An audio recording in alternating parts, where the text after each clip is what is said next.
Houston, our instruments are showing that we have a incoming message from deep space. Repeat, Houston, we have an incoming message from deep space. Houston, we'll begin playing message now.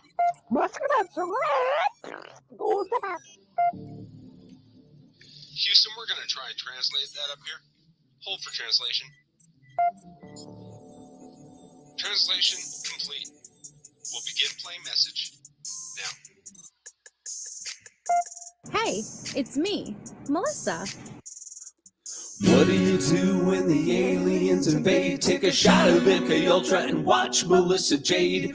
Put on your tinfoil hat and tune right in. We got their crime spree, flat earth theories, government conspiracies, a complex Mandela effects, unidentified objects, a mind expanding, fake moon landing, what are dolphins understanding? It's me, Melissa. It's me, Melissa. Aliens is on the sun or in Area 51. Time travels, unravels, haunted castles, cops are baffled, potential experimental thoughts that make you transcendental. It's me, Melissa. It's me, Melissa. Crime sprees, flat earth theories, government conspiracies, complex Mandela effects, unidentified objects, a mind expanding, fake moon landing, what are dolphins understanding? It's me, Melissa. It's me, Melissa.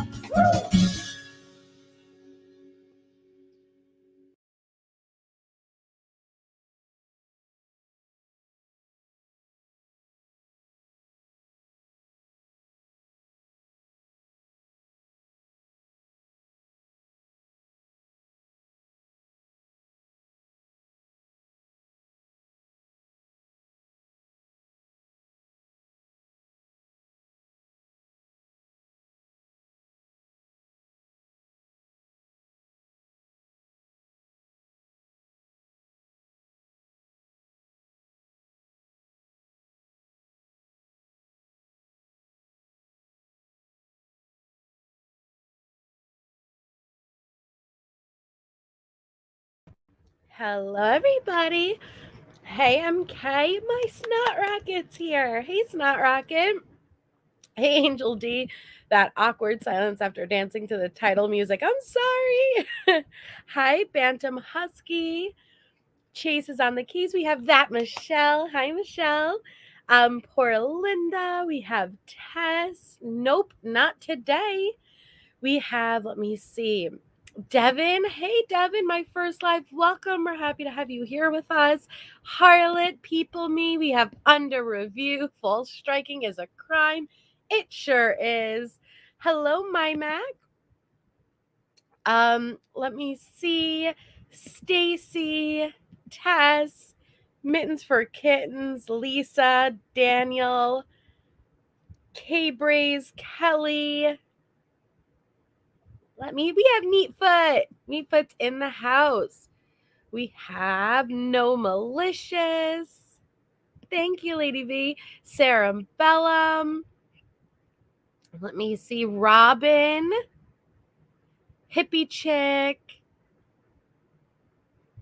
Petunia. We have Little Red O. How are you, Musicity Mom? Oh, hold on, wait. Yes, I am so happy and blessed that he made it through surgery. I'm glad he is getting physical therapy because taking him somewhere to do that may be near impossible. I'm so happy, Musicity Mom. Prayers for a very fast and speedy recovery. Hi, Catherine. Okay, I'm jumping back down. Hello, LSU Nancy J. Oh, you just reminded me. Hold on.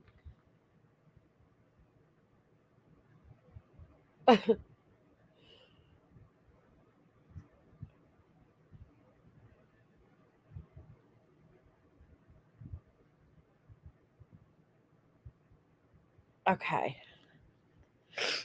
Okay, we have, let me see. Um, Anyanka, hi Grandma Sherry, Truth Matters, We'll Be. First off, where is Kate? That's a great question. I feel like me and Mallory are gonna have to do an update live with all that's been happening since. our first initial live with where is Kate Middleton and the alleged sighting and all of that good stuff. Hi, Angel Chips Delco. Another Michelle, neat noodle. We have I swear, Michelle is the most common name in this chat. Not that Michelle, but Michelle in general. But okay, so it's been a little bit since I've done another live on the Idaho Trolls. That's what I'm just calling the series. Hi, Rondi Potter. And I saw I had an inbox from you, Tess. I will open it as soon as I get off this live. Hi, Heather Brat, the other Brat. Oh, thank you, Devin. So it's been a little bit since I last did an episode. We never finished the Dave stuff because that live had gotten derailed. Kim is still out and about doing her thing.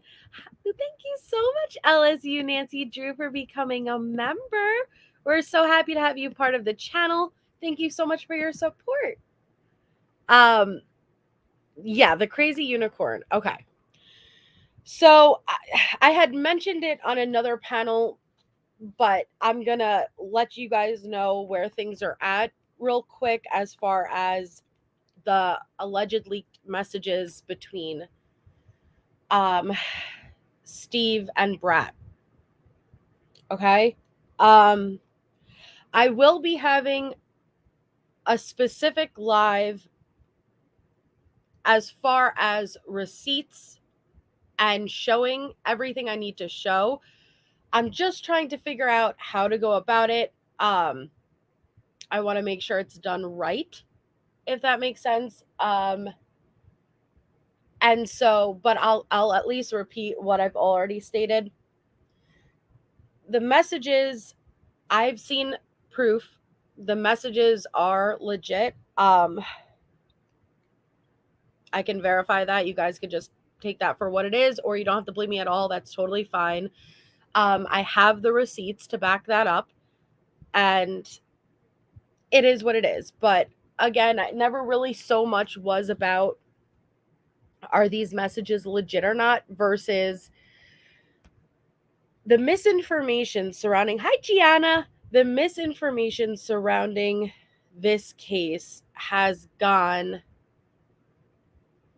rampant. Misinformation and disinformation. And we're going to get into that a little bit tonight of what is the difference between misinformation and disinformation. You're fine, Michelle.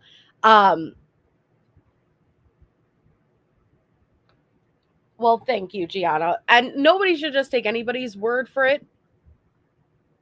You know, that's kind of against everything I preach, right?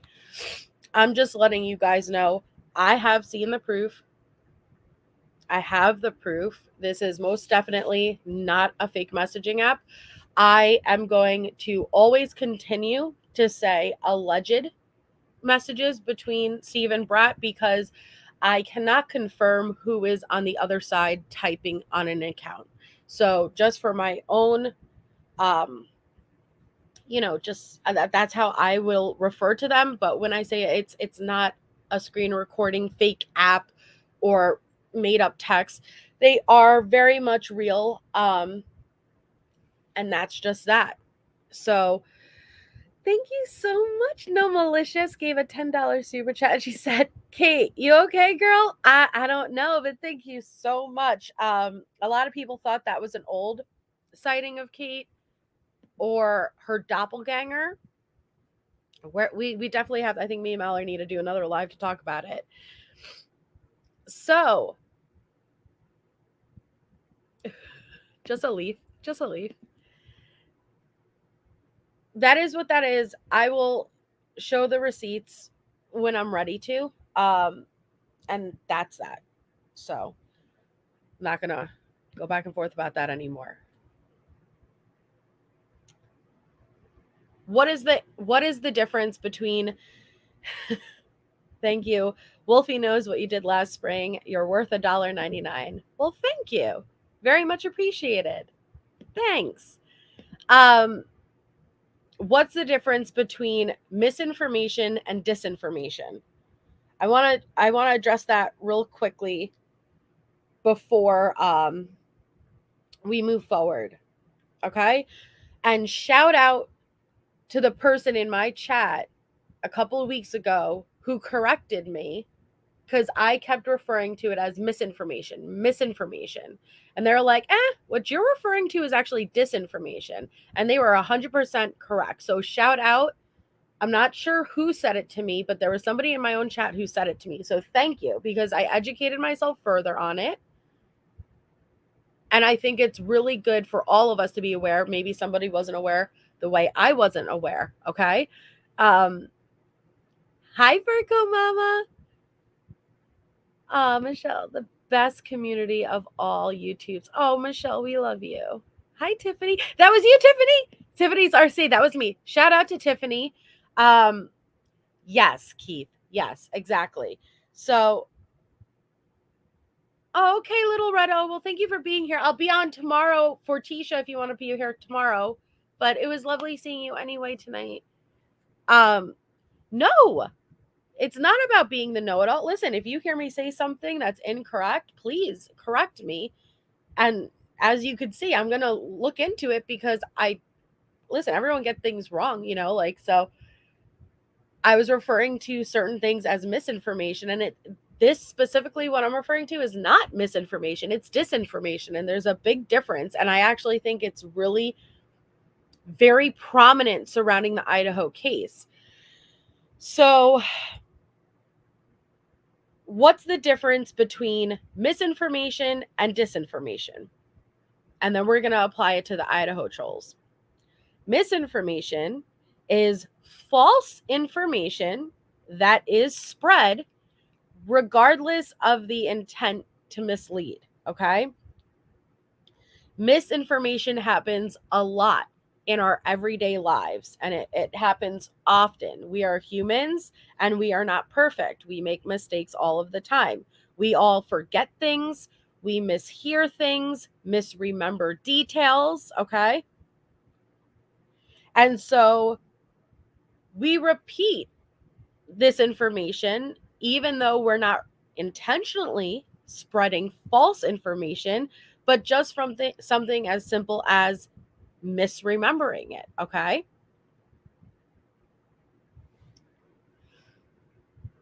So then, and when we say misinformation is an everyday thing, we mean it. So misinformation doesn't care about intent, and so is simply a term for any kind of wrong or false information. Now, disinformation means false information which is spread intentionally, deliberately, is misleading or biased information.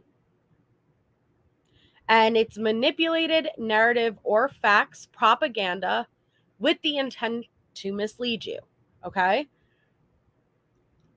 It's misinformation that is intentionally spread. So, with this case specifically, there is a lot of misinformation and there is a lot of disinformation. I'm trying to uncover disinformation, even though the misinformation needs to be highlighted along the way, because at the end of the day, what we say, what we do, our actions, our behavior, there's consequences. But the people who are spreading disinformation,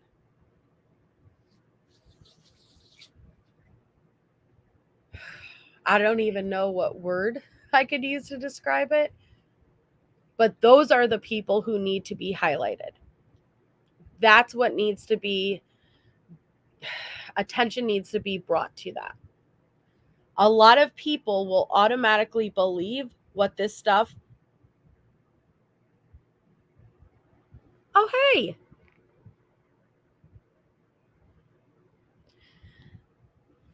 Well, thank you, Gray Pearl. There are people who automatically believe people like Kim, people like Dot, because they have a struggle as far as, well, wait a second, who would lie about something like this? I hate to break it to you, but they would. They would. They do.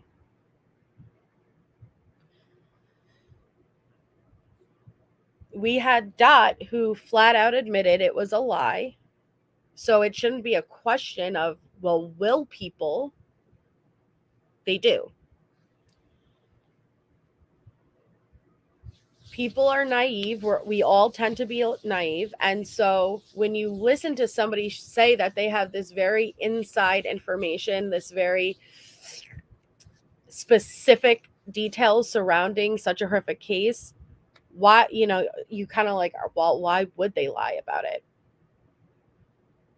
But they do.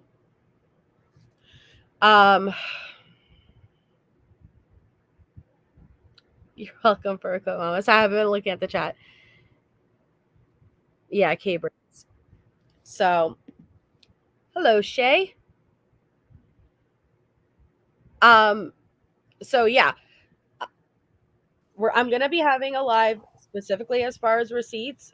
Brat, if you'd like to join for that live and to answer any questions that people have, you're more than welcome. It's not like, listen, it's about the truth. The truth is the truth. Accountability needs to be taken for misinformation. Accountability needs to be taken for disinformation. And that's that. But there are people deliberately spreading disinformation surrounding this case, and that is what I want to get to the bottom of. And I want to know what creators know it's disinformation yet continue to host it. Hi, Shay.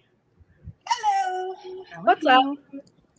Sorry, it always makes me reconnect to my audio. Hey, No, chat. you're fine. I was just going over the difference between misinformation and disinformation. Oh, lovely. Yes. But all right. So with that being said, and like I said, I'm going to do its own live for that. But with that being said, I wanted to further go down because our Dave live was rudely interrupted. And I have, shout out to Shay, I have another Justin update. So we all know Justin. Hi, malicious intent. Justin is active and in the groups like always. And wouldn't you know, I think he's connected to another family. His family's connected to another person. Could you believe that? When I last posted my update for what was it, the Supreme Court denying Brian's trying to get the charges dismissed against him, he came over into my comment section and he's like, see, instead of calling me out, you should have been listening to me. I was right all along. And I'm like, wait, what? Like, what does this have to do? I don't know. Oh, it's just so weird. But here, Justin is as early as, what was this, today, Shay? Like, What if it was yesterday, or what if the Chapins was 3 days ago, and then the other one, the Brian weirdness, was yesterday? okay. So yesterday and today, he kind of keeps on Tisha style, okay? And so no, Justin is not J Rod Speaks. Wait, not J Rod. He is J Rod Speaks, but he's not J Rod on point. Two different people.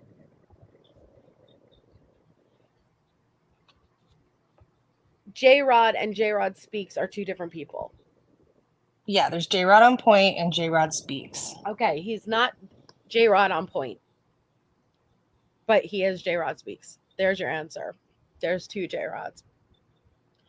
So,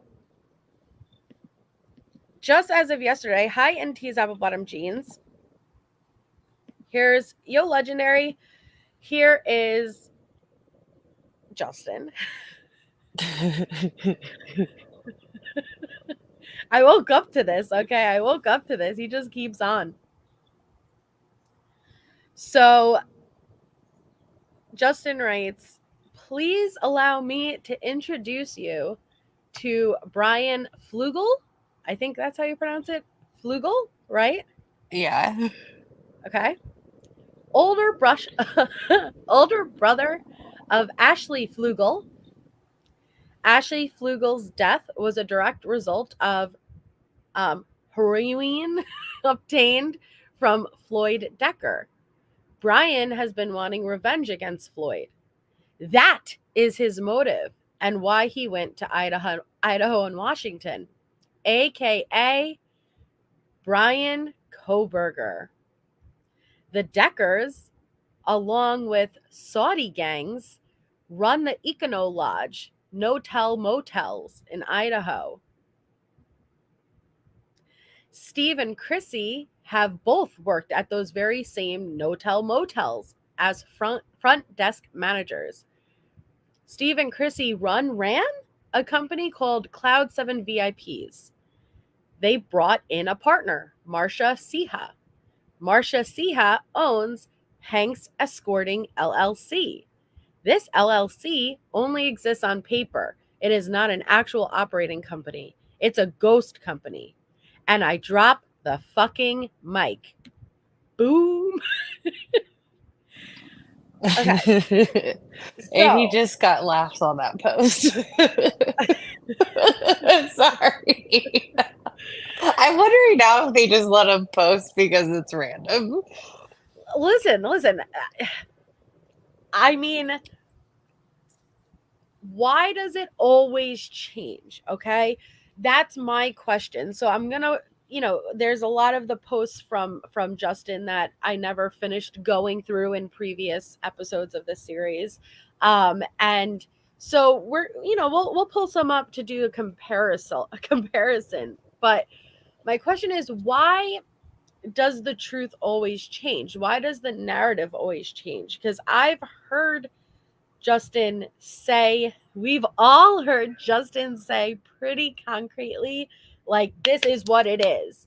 And so now I'm not saying that there isn't room for more information as you continue on, but why is it that now, if this is Flugel, this isn't even Kohberger anymore, this is Flugel? I know. I was But like, I thought you were his cousin. You wouldn't know your own cousin's last name?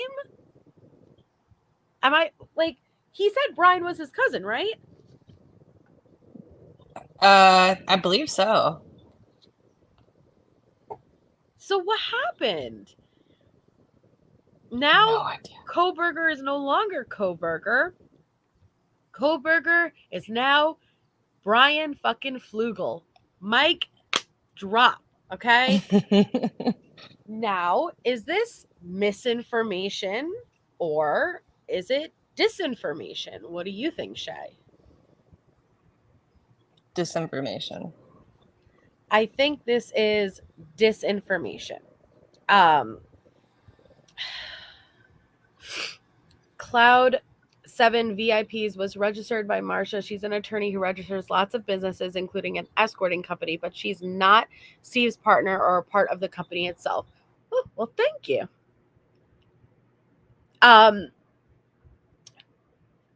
Justin also claimed, as you guys know, Dylan is, hold on, let me put my little, nothing I'm saying in here is accurate information. So please do not just like come in, listen for a moment and run with it. But according to Justin's original narrative, Dylan was trans. Dylan chose Justin because Justin also is trans. No hate comments in chat, please. And because Dylan is under the non-dissemination order, aka gag order, it is through Justin that Dylan can share her story. And this is connected to Bethany's brother and the whole funk. And Dylan initially was saved because she was Bethany's friend. But then for some reason, after Dylan went through her full, I'm sorry, what is it called when they have the surgery? What is it called? What do you mean, through the transition, or? Yeah, but fully through the surgery, it's called something. I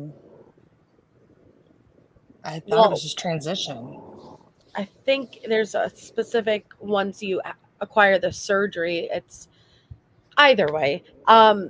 Once Dylan fully transitioned and acquired the surgery, the real killers got scared. I don't know, but they got scared and they beat up Dylan, put Dylan in the hospital.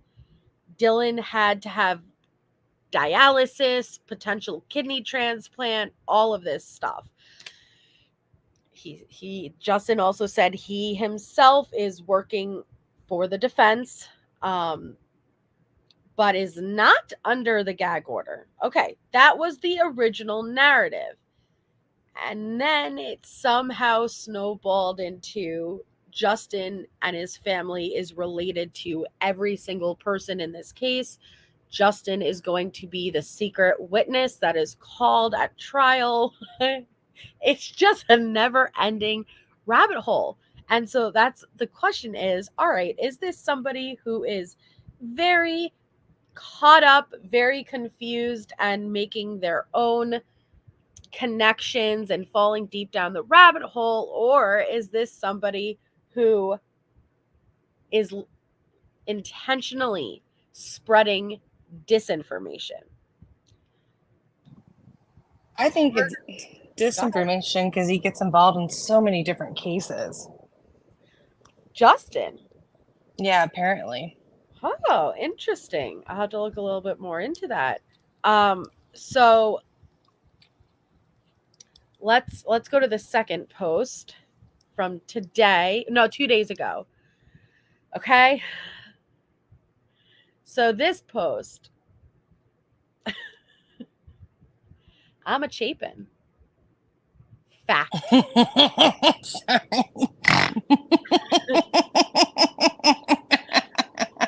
How do you like them apples? And then he drops a screenshot. Elizabeth Dow of Ephraim and Jemima Chapin, about 1783. Returning to the United States, the family joined the Mormon Church and finally settled in Provo, Utah. Children of Daniel and Elizabeth Chapin, Ferry, Roswell Chapin.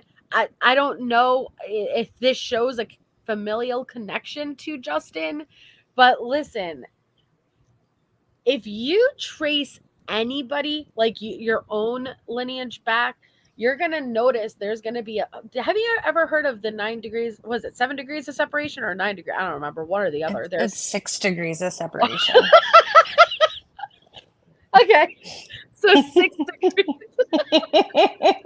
Never mind. What are you over here with your misinformation or disinformation? That was misinformation. See, I remembered it wrong, but I didn't intentionally spread it. No, it's not a Mandela effect or a glitch in the matrix.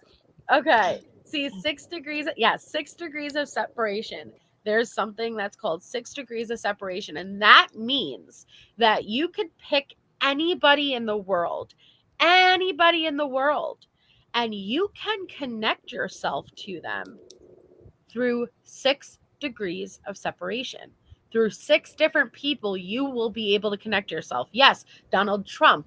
Yes, Will Smith. And yes, I'm using anybody in the world. Shay, I could connect myself through 6 different degrees of separation between me and Shay.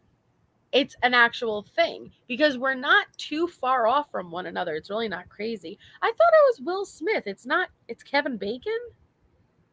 What? I thought Will Smith played in the movie. I'm really misremembering, I guess. I swear it was Will Smith. I thought it was Will Smith too. Yeah, wait a second. You're all wrong, Kevin Bacon. It's Will Smith. Well, let me pull this up. Okay? So, my point is if you dig deep enough and if you dig hard enough, is it so crazy that you're going to find overlaps? See? It is. Thank you, character analysis. It's Will Smith, Michael Anthony Hall. Yeah. That, you know what? Hold on. Let me pull it up. Hold on. 6 degrees of separation. Oh, why does it say Kevin Bacon? Hold on.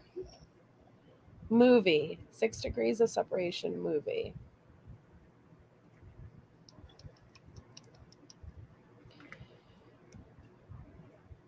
Oh, Will Smith's in that shit. I was right.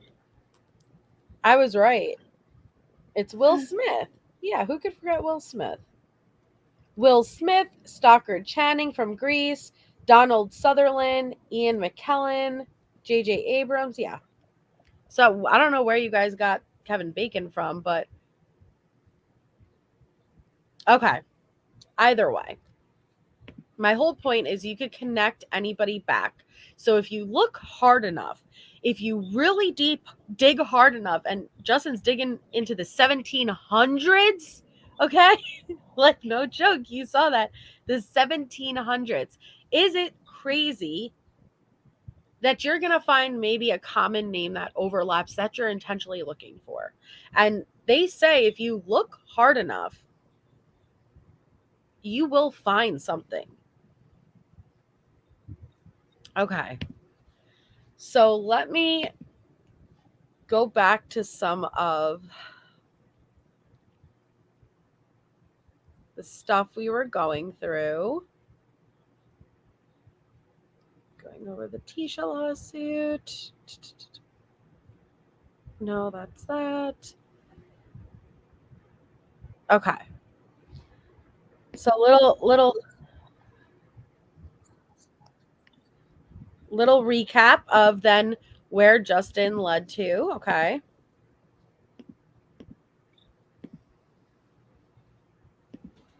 Hey, everybody. It's Wednesday, June 14th, 11:11 p.m. Chicago time, as evidenced right here on my iPad. And this is a quick note to tell you that the DNA that was on the sheath does not belong to Brian Koberger, nor does it belong to his father. And I quote, but does not exclude the father. Let me repeat myself. And I quote, but does not exclude the father. Now, if the DNA that was found on that sheath was a match to Brian Koberger, then his father would have been excluded. No, that's not the way the genetic like the DNA testing that they're doing. That's like saying there's no DNA match between me and my mom or me and my dad. Of course there is. They build a tree and they build outward in. Okay? It's a polar opposite. It can exclude because there would be shared DNA, that there would be some percentage of DNA that the father does share with the DNA that was on the sheath. Okay? So it can't exclude the father. It can't say definitively it's not. But to say that it should exclude him, that's not correct. He would have been out. Go ahead. Sorry. So there is really the thing of 6 degrees of Kevin Bacon. What? Yeah, or it's called Bacon's Law. What is it? There's like whole ass charts and stuff about it. Is it about the It, Will it, Smith movie? it says it rests on the assumption that anyone involved in the Hollywood film industry can be linked through their film roles to Bacon within 6 steps. Oh, well, there's a Kevin Bacon 6 Degree of Separation. Yeah. Well, that's interesting. I'm going to look into that. But I didn't mean, well, I guess, you know what? Then, Justin, add Kevin Bacon to your family tree, okay? I meant It came before the any movie. people. Well, then you know what? It would make sense because if there's 6 degrees of separation between anyone and anyone, then of course there's going to be 6 degrees separation to Kevin Bacon. They're all calling us young. I'll take that insult as a compliment. I love Kevin Bacon. Just saying. Well, you know, Sunny Days, I think it's much bigger than this case because I think that we all need this social media is taking a spotlight. I think the Cyber Sleuths series, it really shed a negative light on social media and people who, like us, are creators and cover true crime. I told you guys it's a double-edged sword right now. It's amazing because we're not bound by the same rules that mainstream media has to be bound by. We're all allowed to share different opinions. You know, it's real, it's raw, it's uncut. There's nothing holding us back. But at the same time, that's exactly the same reason of why it could be bad, because people like this can come on and say whatever they want without anything holding them back. And so I think it's good to know, as social media continues to be the forefront and the main way people acquire their information, you have to be aware that people are willing to lie to you, and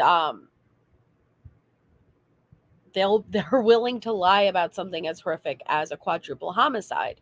So moving forward in cases, maybe we'll all be smarter and keep that in mind and not just take someone for their word. Yeah, without any consequences or accountability. Yep, it is. I'll come on one night and tell the whole story and share receipts, but I wanted to do Paramount to show how literal cholos exist and how I was fooled. I wish they put more of the story in. Well, I think we're all eager to hear, you know, and again, it's that argument of misinformation. You know, accountability has to be had no matter what. But I think it would be great if you could bring awareness to your story and what you went through, because I think it's very, I don't even know what words to use. It's good for people to know moving forward that you cannot take somebody at their word, and we have to be very, very careful before you trust anything and then relaying it back to the families.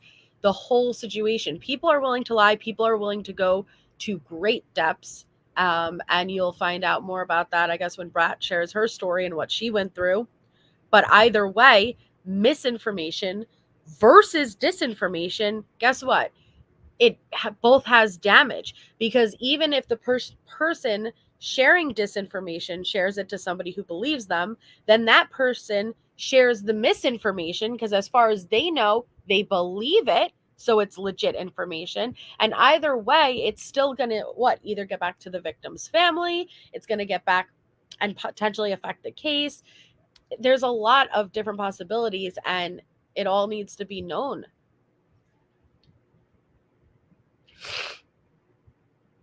So let me continue.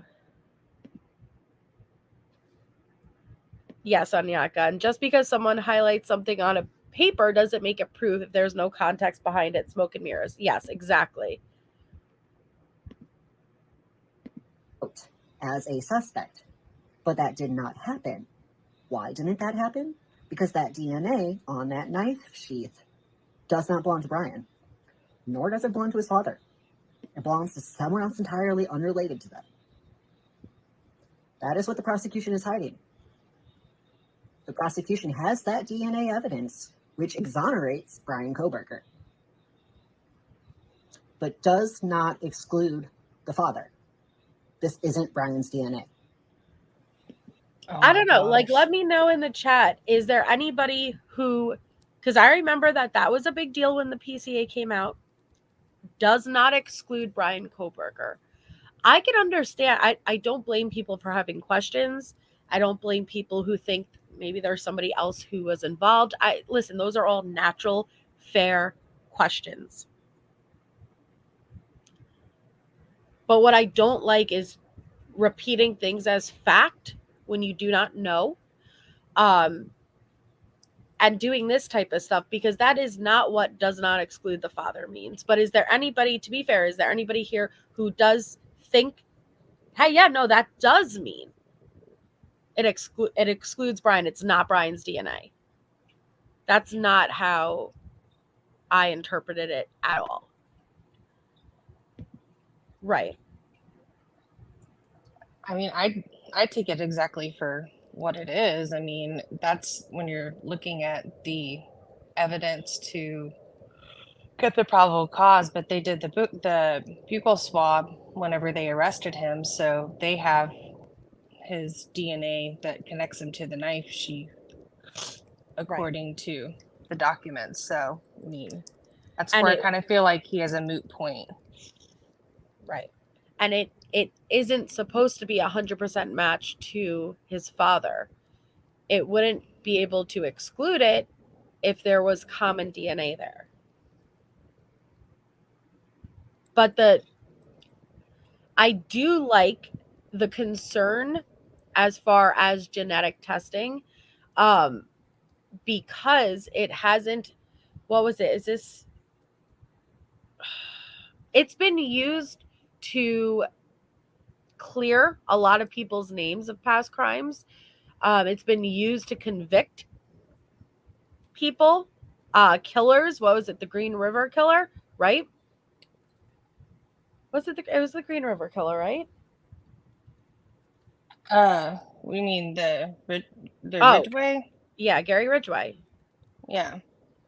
But I can understand the concern people have regarding it because it's still new and there's still room for like error, when it hasn't been used concrete every time. No, it wasn't used for BTK, Kathy. BTK screwed himself by sending in a floppy disk. He literally wrote police and was like, can you, literally, I'm not kidding, can you guys trace floppy disks? Be honest with me, okay? As if you're like a girl asking, do you have a crush on me? Be honest, okay? He literally asked the police. They were talking in code. Can you trace a floppy disk? Can you like trace, its origins? Be honest. And so the police were like, no, we can't trace a floppy disk.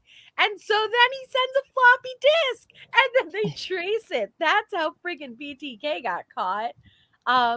Jack, thank you, Jack. Jack just gifted 5 memberships. Congratulations to all of our new members. Thank you so much, Jack. That's very kind of you. They actually, I think they ended up tracing it to his daughter. An exam she had. Oh, wow. Yeah, but they definitely do with the Golden State Killer. If you ever do any kind of science kind of talk, Truth Exposed is good to have on. Like, she is so knowledgeable. Maybe, Jack. Tiffany says not excluded on DNA testing means there is almost 100% probability that the person is the biological father. Wow. Okay. 6 Degrees of Kevin Bacon is a game where you pick 2 people from the film industry. It shows how everyone is connected by films. I remember that from long ago. We're going to have to play this on Tuesday Trivia. I know. It was just silly, though. BTK got way too cocky, and he was like, yo, you wouldn't lie. He literally said, be honest. Be honest. can you trace a floppy disk? Don't lie to me. And they were like, no, sorry, we can't trace it. And he's like, all right, man. And he's like, I'm doing it. What an idiot. Come on. Like, what else stupid can you be? They traced BTK's DNA to a paper smear his daughter revived while in college. Wow. Okay. So then we have this one. Okay? Just refreshing your brain for the Justin stuff. Hey guys, I want to give you some background information. My father was besties with Chief Fry. Okay, so why I want to play this one, all right, is because now Justin says it's Brian Fugel. Boom, mic drop, his words, not mine, okay? With people like this, Kim, Justin, my question is, it happened with Dot. My question is, why do they always Kimbleweed it and their story changes and their stories grow as they go along? And not with like a reasonable amount where it's like, oh, I'm just obtaining new information and discovering things as I go, versus straight up it's 100% different than the day before.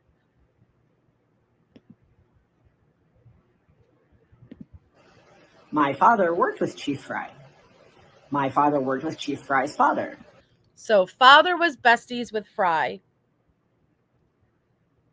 Father worked with Fry.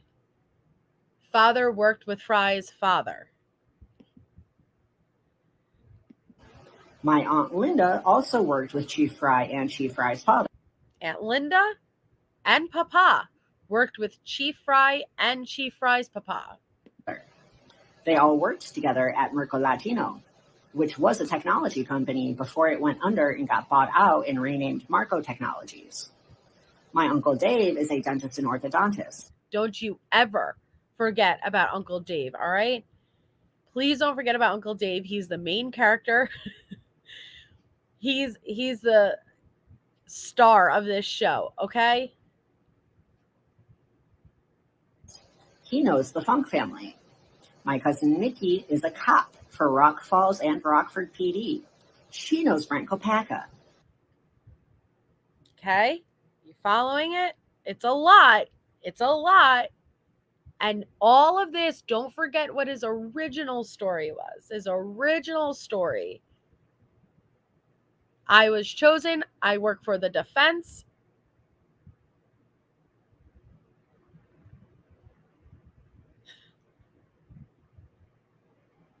And now he's directly family ties. He's 6 degrees of Kevin Bacon away from everyone in this case. Oh, shit.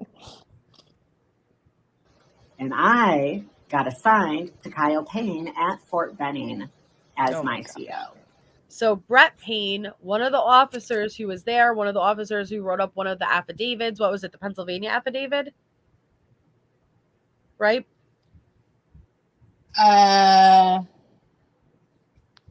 Payne? Brett, yeah. Yeah. Payne, his statement was included in Pennsylvania and Idaho, and I think Blaker's was in Washington. Thank you. PCA, sorry. Actually went through all those different PCAs and got some tidbits last night. I've been on a rabbit hole mission, sorry. I'd love to hear. What I'm saying is, if this was the truth, and this is how to spot disinformation from misinformation, because if this was the truth from day one, why wouldn't this all be shared from day one? Instead, it evolved into such a crazy freaking rabbit hole. Furthermore, my cousin Randy from Southampton, PA, right next door to Albrightsville, PA, has his hands in the real estate money laundering cookie jar. He's been laundering money by purchasing and selling single-family residences. along with Fry and his cronies. So now Fry is, please do not forget, Justin said Fry was arrested, okay? Do not focus on the one or two things that somebody like this happens to get right. This is kind of like what I went through with the Papa Rogers account when I would talk to people about it, because I understand Papa Rogers got a couple of things right. But what about all the things that was wrong? Does anybody focus on that? You know, like, are we going to just look at the one or two things that are right and not focus on all the things they got wrong? Well, there's some good guesses in there. I mean, especially whenever you found out, like, pretty early on that they were at stores looking for knives and things like that. I mean, people could deduce, some information. But I think the sheath is the one that people really kind of Yes. honed in on Rogers. But I've seen other people even say that Yes. before Papa Rogers did. So that is correct. Because Fry's got his hand in the same cookie jar. And my dad knew about it. My dad was investigating Fry when my dad died. I am in the middle of all of this crap for a fucking reason. So I thought your reason. Sorry, I just can't. No, go ahead. Because you inserted yourself. Come That's on. what I'm saying. You were in this. You told us you were in this because you were reached out to. Okay, you were reached out to. I don't like. I thought it was random, and because you shared your story on social media, that made Dylan want to use you to share her story, and you happen to work for the defense. Now Justin says he's going to be the secret witness. What is it called? The secret witness. What are they called again? The protected witness, the informant? Like the protected witness, the informant. Justin says that's going to be him. You can't be working for the defense, speaking on behalf of the surviving roommate, which is one of the witnesses, and be the secret witness yourself. What? But you know what? People believe it. People believe it, okay?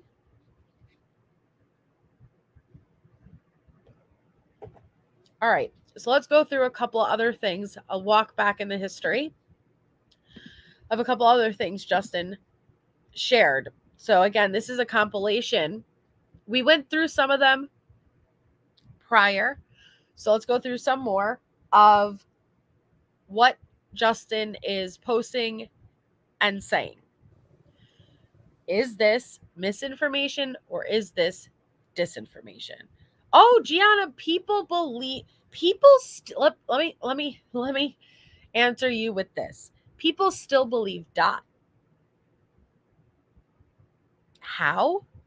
Well, not everybody follows the full story.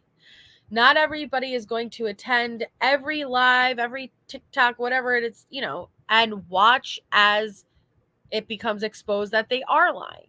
They only tune in here or there and then they run with it.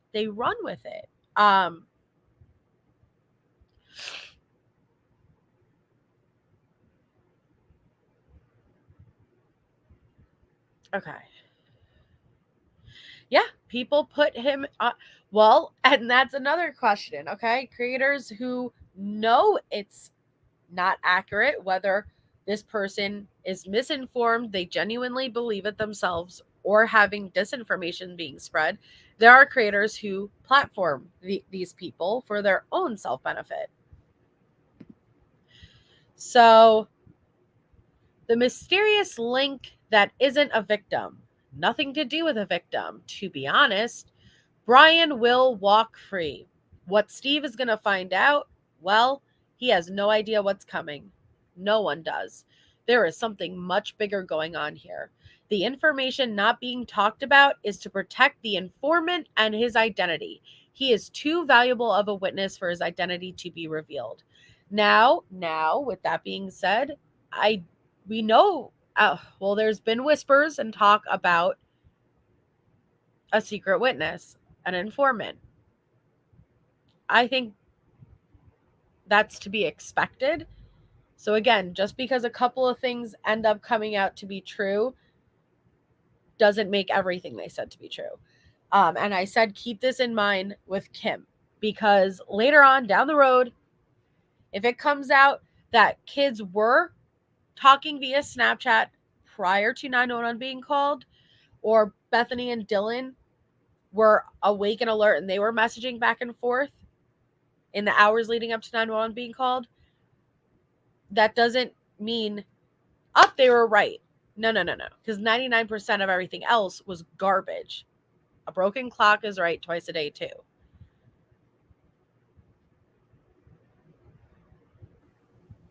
My grandmother says that. Well, I know it's like an old saying, but it's the most appropriate. What other phrase should I use? That's the only the only one I could think of that applies. I mean, it's better than 9 degrees, 7 degrees separation. So I give you that. Yeah. I honestly always thought that DoorDash driver is going to be a main witness. What do you think, Shay? I think that they're possibly the informant. Yeah. It lines up too well. They're the only person I haven't seen named in any PCA. Exactly. That's always been interesting. So I can't discuss anything at this time.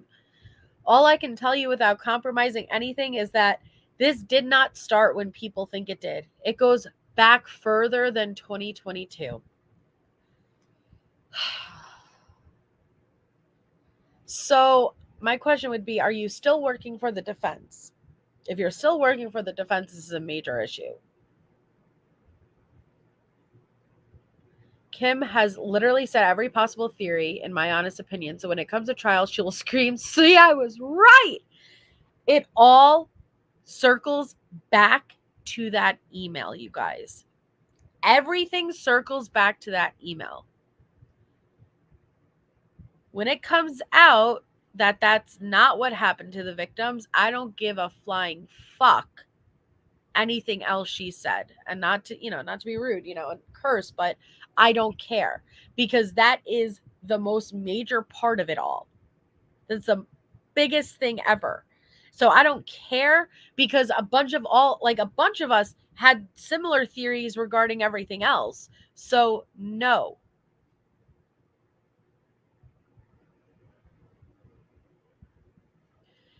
Well, what do you mean? We know that they're what do you think? One of the victims picked it up? Because it just says she received DoorDash. So are you open to interpreting it a different way?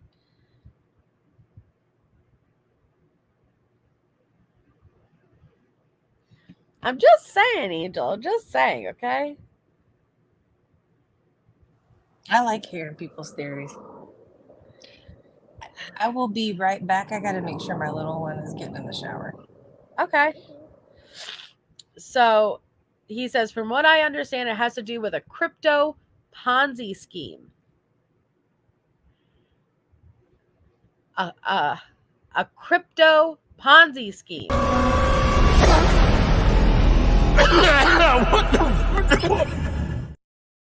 Now, how I don't know how this ties into a crypto Ponzi scheme. I do not know. I don't know. Do I know what a crypto Ponzi scheme is? Not fully, but I'm making an assumption based on the words within that statement. A crypto Ponzi scheme is what is intertwined with the King Road murders. Okay.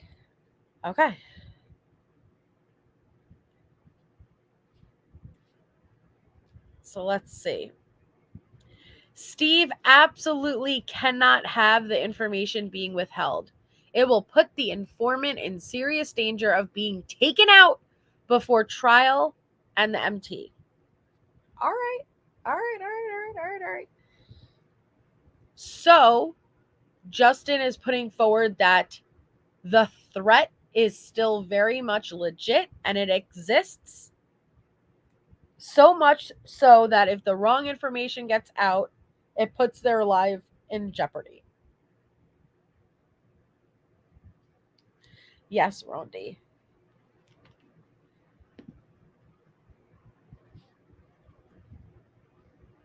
All right.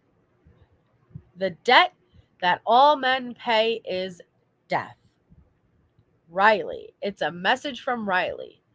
Riley and I were and are both obsessed with National Treasure. It's why Riley chose Riley as his name. It's a little hard to understand out of context. I like National Treasure. Who doesn't like Nicolas Cage? Steve was involved with a crypto Ponzi scheme for real. Okay, hold on one second. Then let me.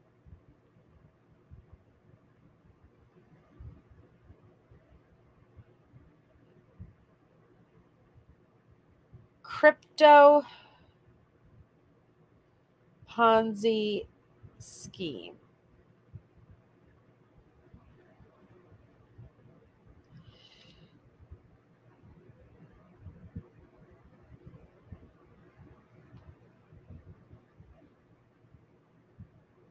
All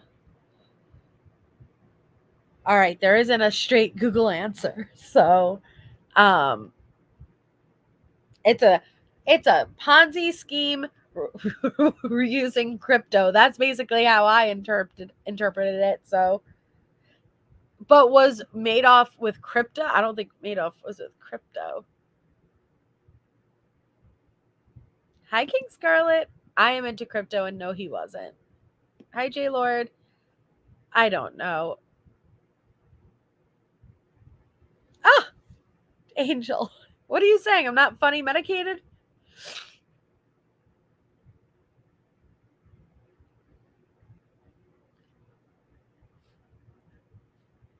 All right. Oh my God, it's about Riley's journals. I'm emailing you now. Who is Riley? I can't tell you that. Who's Riley? I cannot tell you that. Well, then what are you doing busting a caps lock up in here? Claiming it's Riley. Am I not understanding?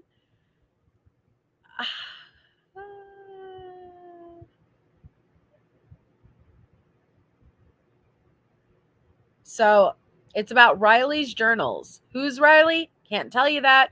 You'll find out at trial. This is when people thought Dana Smithers was connected. The indictment will be dismissed. But wait a second. Justin, didn't you just come into my comment section after I said that they're not dismissing the indictment and you said, see, told you. You need to listen to me. So what do you mean? You said it would be dismissed.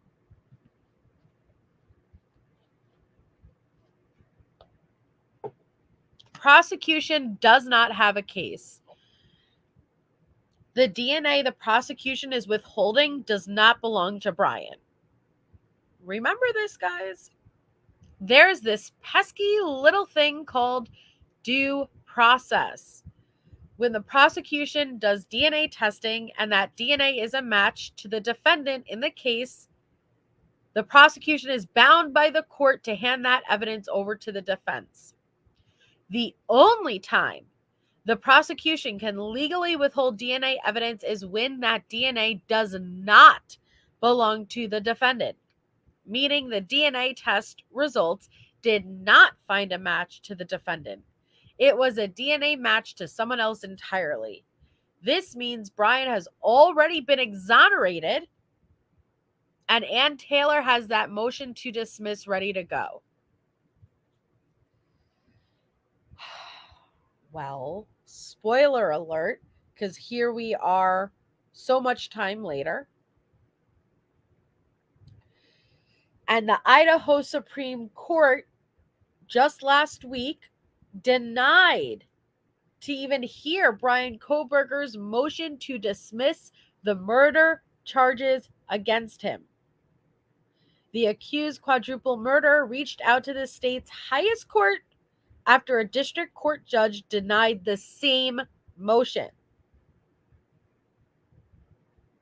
But Justin commented in that community post and said, I told you this would happen. Wait, what? I told you this would happen. Judge is a mediator to the Idaho State Supreme Court. Conflict of interest. Trial goes to federal court. Change of venue. Trial moves to Chicago. Thank you for becoming a member, Angel D. We're happy to have you. Thank you so much. See, this is the problem. It should not change.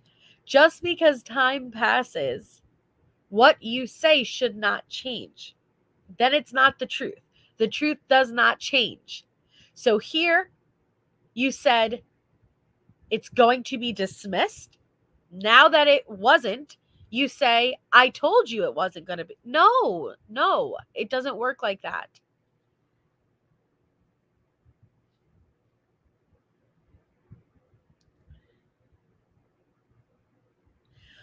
So apparently there's a flash drive that Bethany provided. And they asked, well, what's on it? Justin says, literally everything to bring all of this crashing down. Everything? Was the murder filmed? Did both Bethany and Dylan know the girls were going to be injured? Does Dylan's boyfriend play a role in this? Justin says, the murders were filmed. Yes. The memory card from the GoPro is in safekeeping with the defense. Every single Greek knows every single detail, but have lawyered up under the Greek code of silence. Quinn absolutely plays a role in this. He's a known liar. Good night, MK. So, I'm confused.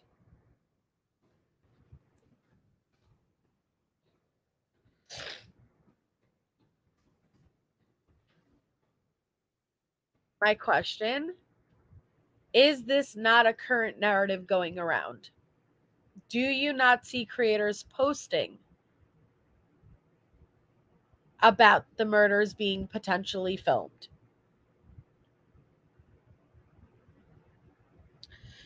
If the murders were filmed and the defense has it, may I ask why Brian is still in custody if he is not the murderer?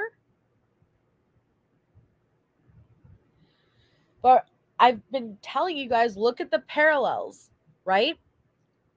All of these people's narratives that they're pushing always seem to parallel certain things that are coming out with these creators. Recently, we've seen creators pushing the murders were filmed. Coincidence? Maybe. Maybe.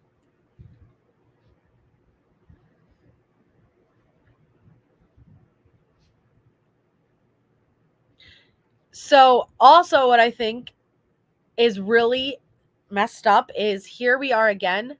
Quinn, you are naming somebody, an innocent person, and saying that they played a role in this. In what, the murder? Do you know how dangerous it is to accuse an innocent person? This is the same shit Kim did. I'm starting to wonder if this isn't from the defense themselves. And if you don't think that they'll send people out to spread disinformation to muddy the waters, you're wrong. Now, I don't know specifically if that's what's happening in this case, but it's possible.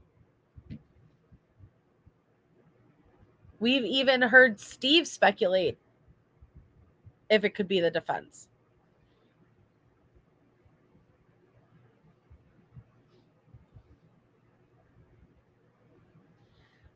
Dang, you have a lot of insider information. Well, he works for the defense and his family's related to everyone, and he's going to be a witness. So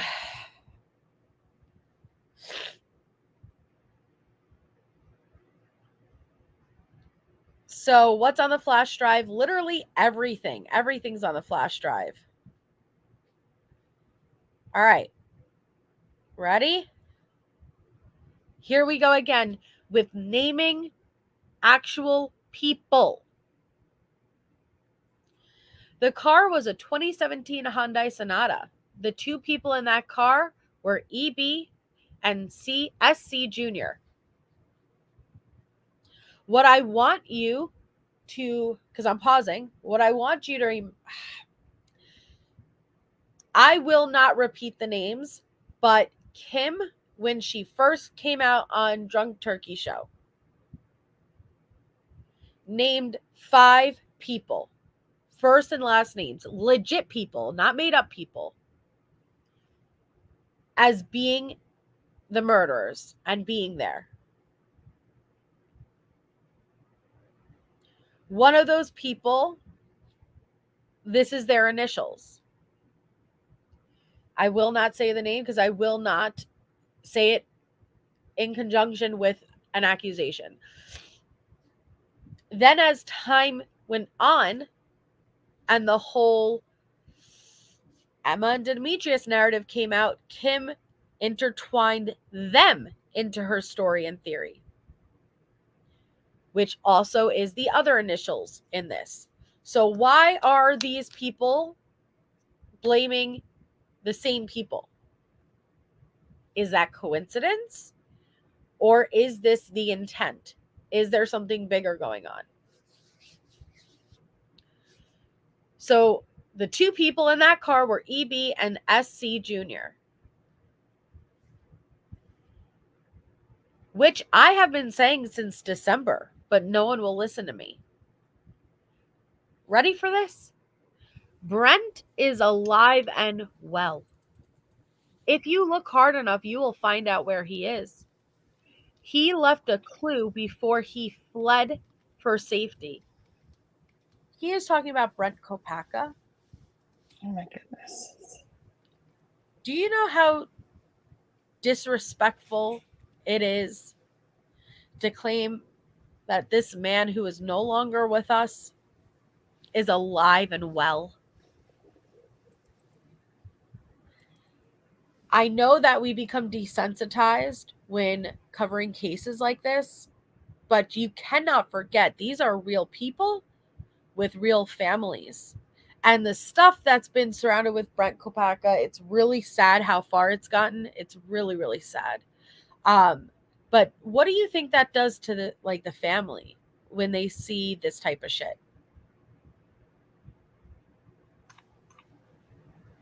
It's heartbreaking. Yep.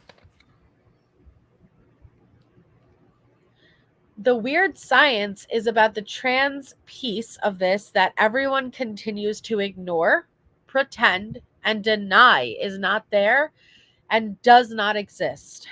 But joke's on them. Quite a few people in this mess are trans, and it has everything to do with this.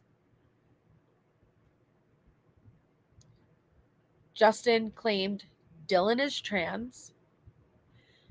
Justin claimed these victims were all intertwined in a relationship.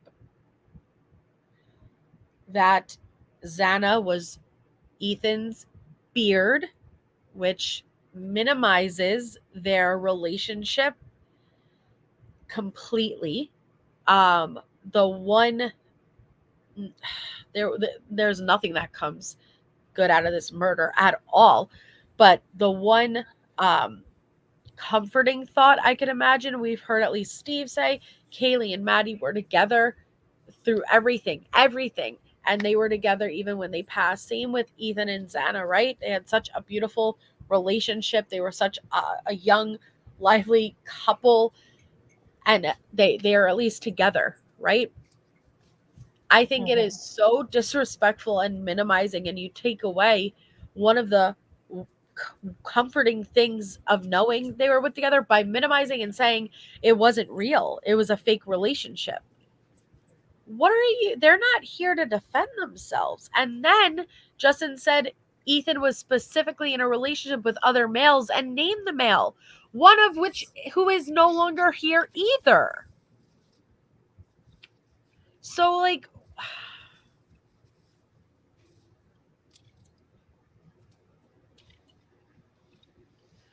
whoa. Trying to get my shit reported? Damn.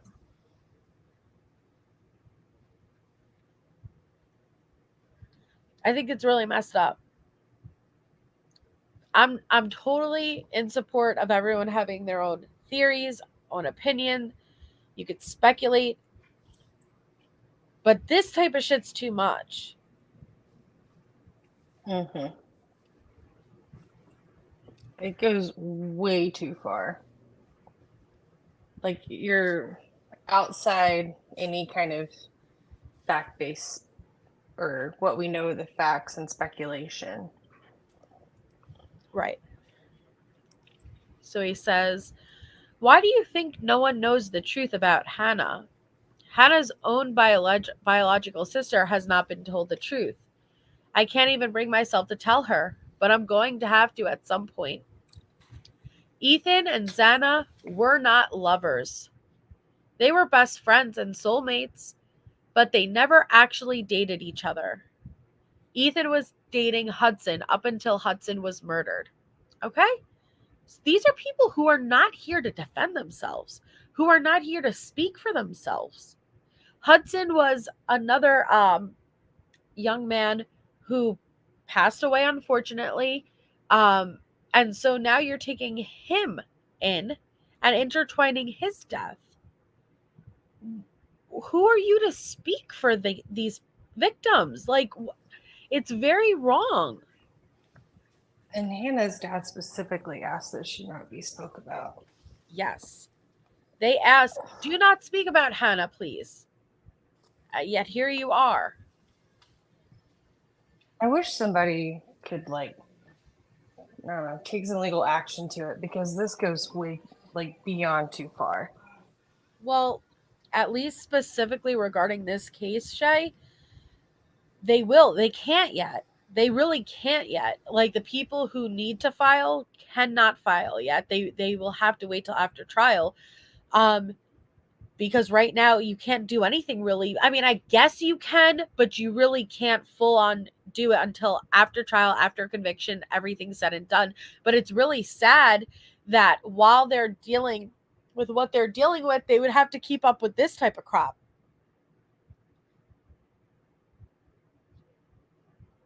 And if you think that a lawsuit isn't pending, if you think you're going to get away with this type of stuff, you're crazy. You may be getting away with it now, but it's not going to last. The Republican card is Hannah's father. Hardcore conservative Republican Mormon, who I am not afraid of whatsoever. Law enforcement officers destroyed the original flash drive that Bethany had given them when she turned state's witness and got them put into WITSEC. So this flash drive that recorded the murders, conveniently, it was destroyed. Now ask yourself, how is he privy to that type of information? Well, again, his own words, he works for the defense. Now let me ask you something. Is there a chance there's some credibility in that? But not the idea that we think. Not the working for the actual defense versus, are you putting out misinformation, disinformation for the defense? Maybe he's telling the truth in that small little snippet.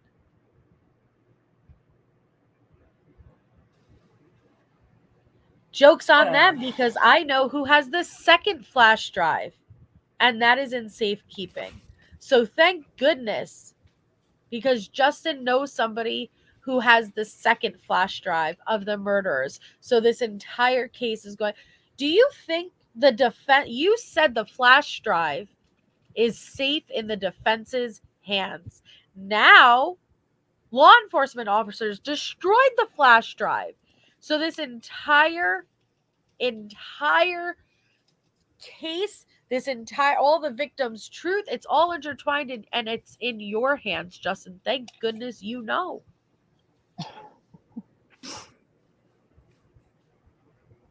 We have the receipts. He posts so much. You could make volumes of his stuff. It's nuts. Ready? Ready?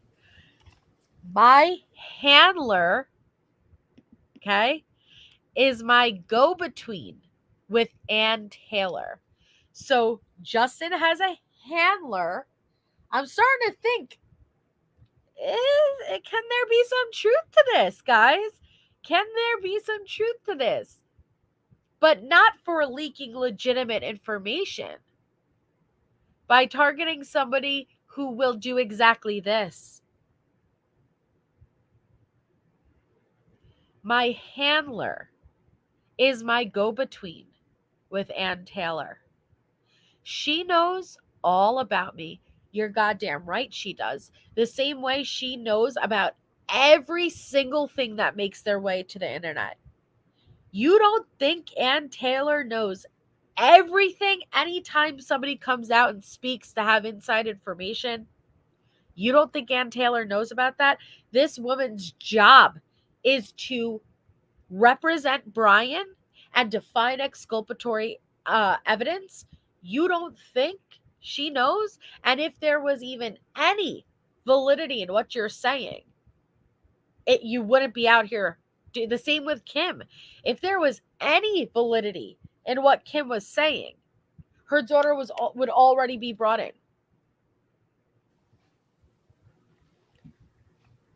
Yeah, I personally just think that given the stories of some of these characters, because they're all over the place and they lose credibility, I wouldn't see them as somebody hired to do a disinformation campaign.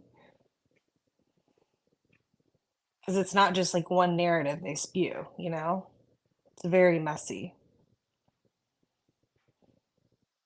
Well, that's the thing, Shay. Like, it would be so much easier if, when Kim came on the scene, if the one story she said, she stuck with that story and it never evolves, it never changes, it just is what it is. Yeah. That would be more believable. But when they change and evolve and or always incorporate new people and new information,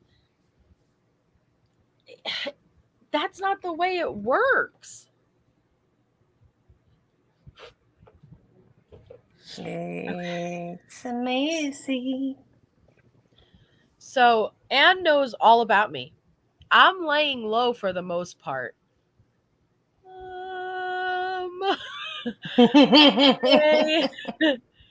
A whole new round of people trying to intentionally discredit, defame, and etc. me has begun. Again, I'm not looking to defame. Was that even appropriate? Okay. I don't know who you are as a person, Justin. I'm not gonna, but what I do know is I'm going to address the information you put out, and I don't agree with it, and I think it's very damaging. Again, every single time I pop back up speaking the truth as to what all of this is all about, I just get shit all over and shut down. I get labeled crazy. I get told I need help, even though I am the one who knows what I am talking about, because I have always been on the inside of this from the start. It's going to be a long couple of months until trial. I'm anxious for the news to break that this trial will not be happening in Idaho and where it will actually be occurring at. A whole lot of people are going to eat crow. If Dylan comes out as trans, which you know what, even if she was, it wasn't your place to out that shit anyway, but Justin says they had full permission. I will eat crow. I will eat that crow, okay? If you end up on that fucking stand as the secret witness. Crow I shall eat.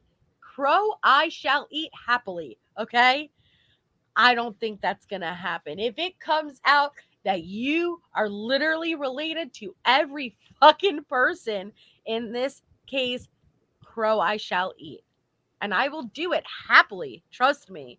I will take the loss. All right? I just don't think that's the case.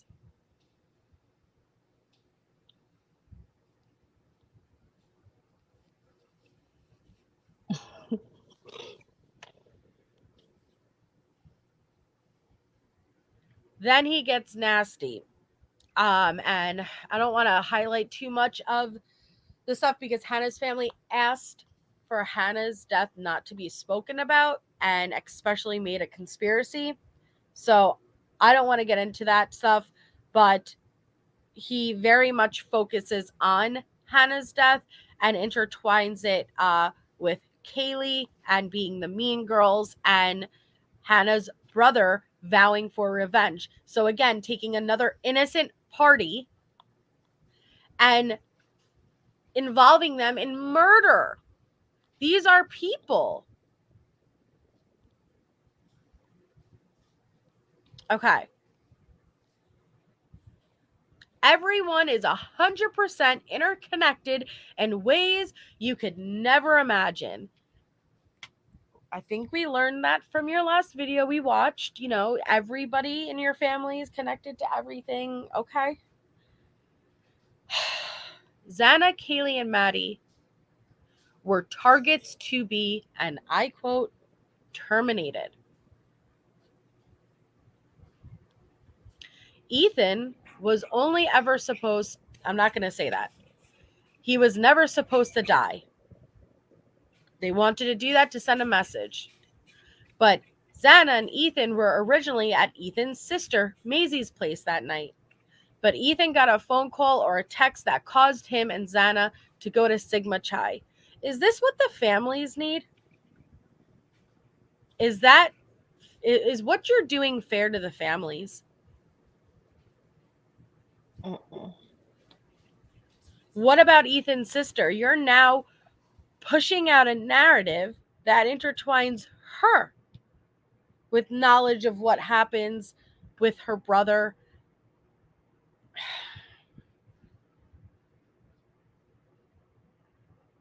Mm-mm.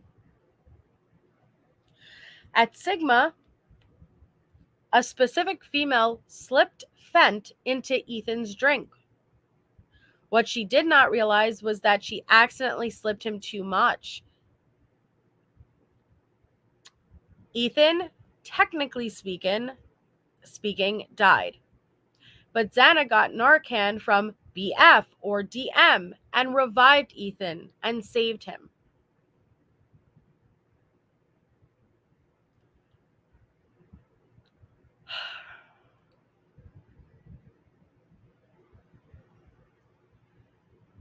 Like, I don't even have freaking words for it. I really don't. That's why I can only take Justin in small portions. It's a lot.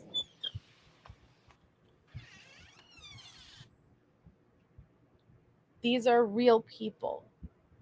These are real victims who are no longer here. They can't speak. These are their families. We're all after the truth. Nobody's, it's okay if you have questions, but this is what my issue's always been with them too. It's not like, well, I heard or allegedly, I think it's possible, I'm speculating. It's stated as fact everywhere all over the internet.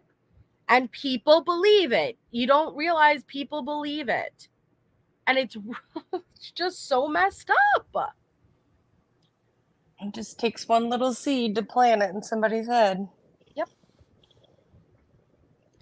Ethan kept begging Xana to take him back to 1122. She tried to get him to stay at SX, but Ethan got his way in the end, leading to his death. You're taking away his truth. I do not believe this is his truth. But I think it's really messed up because a lot of times in murder, the victim's truth is never fully known. But that's the closest you're ever going to get to justice, is what happened to them being exposed, being known. The light is shined on it. And I think it's really messed up to ever muddy the truth, because it's not your truth to muddy. Yeah, and those little seeds germinate and fly everywhere. Yep. Good night, Chase. Night.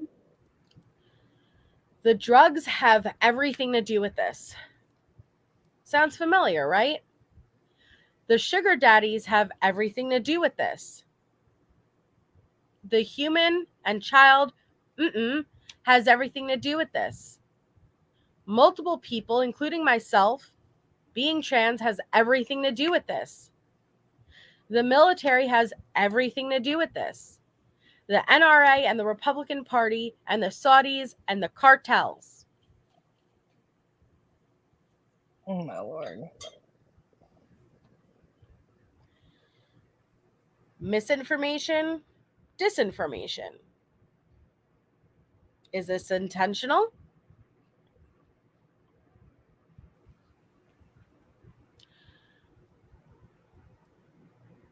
Is it just like a need to seek attention? I really wish I could understand it, Shay, because I see a difference between Justin and Kim.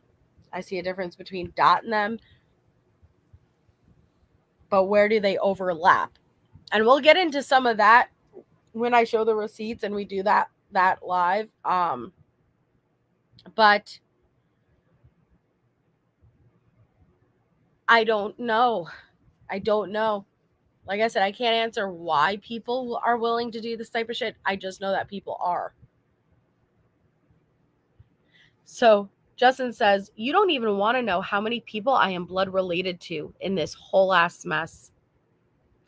The list gets longer by the day. Okay. Brian, the only non-Mormon in this nightmare, is a product of my dad's side of the family. Brian Frugal?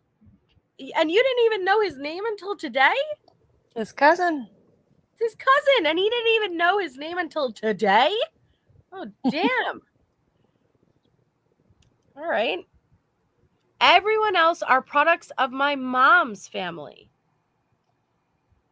My mom's extended family traveled west with Joseph Smith to Nauvoo, Illinois, where Fry, the Clearys, and the Funks have all lived and held property, along with my family, putting me in the whole ass middle of all of this. Not to mention my family ties, not to mention my military ties to Kyle Payne, because he was my CO at Benning.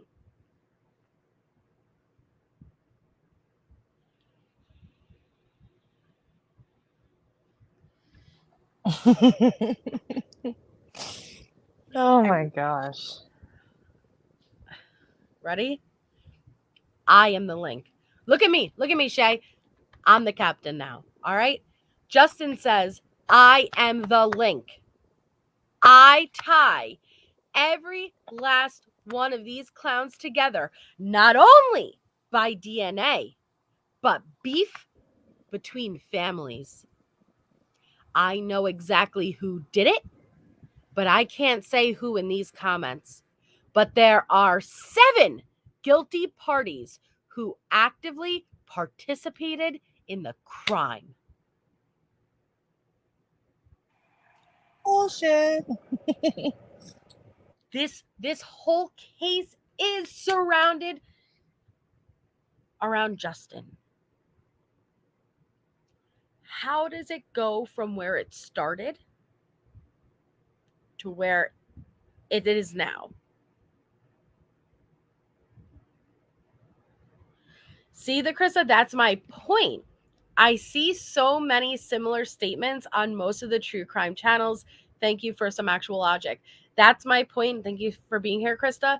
is that there are certain creators who are literally, Michelle, who are literally pushing known disinformation because it brings in the clicks and the views and the subs. We need, like, that's why we need to be aware of this as viewers and subscribers, because social media is the way to go now. A lot of people don't even have cable anymore, but we have to understand that this is the risk while going out onto social media platforms. The risk is disinformation. If Justin turns himself in for this crime, I'm leaving YouTube. Jesus. So, Brian, who happens to be my cousin via my papa, has been playing a role. So now Brian himself is like, you know what? Fuck it. I'll play this. What, the role of a murderer? This is sounding a lot like Tisha with her Google searches of find an immigrant who's willing to go to jail for me. What is this?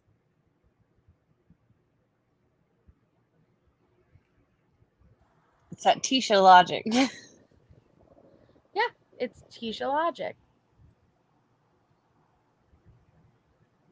See? For real? Stop. If you think people don't believe it, they do, guys. They do. For Rizzle, tell Ashley everything, please.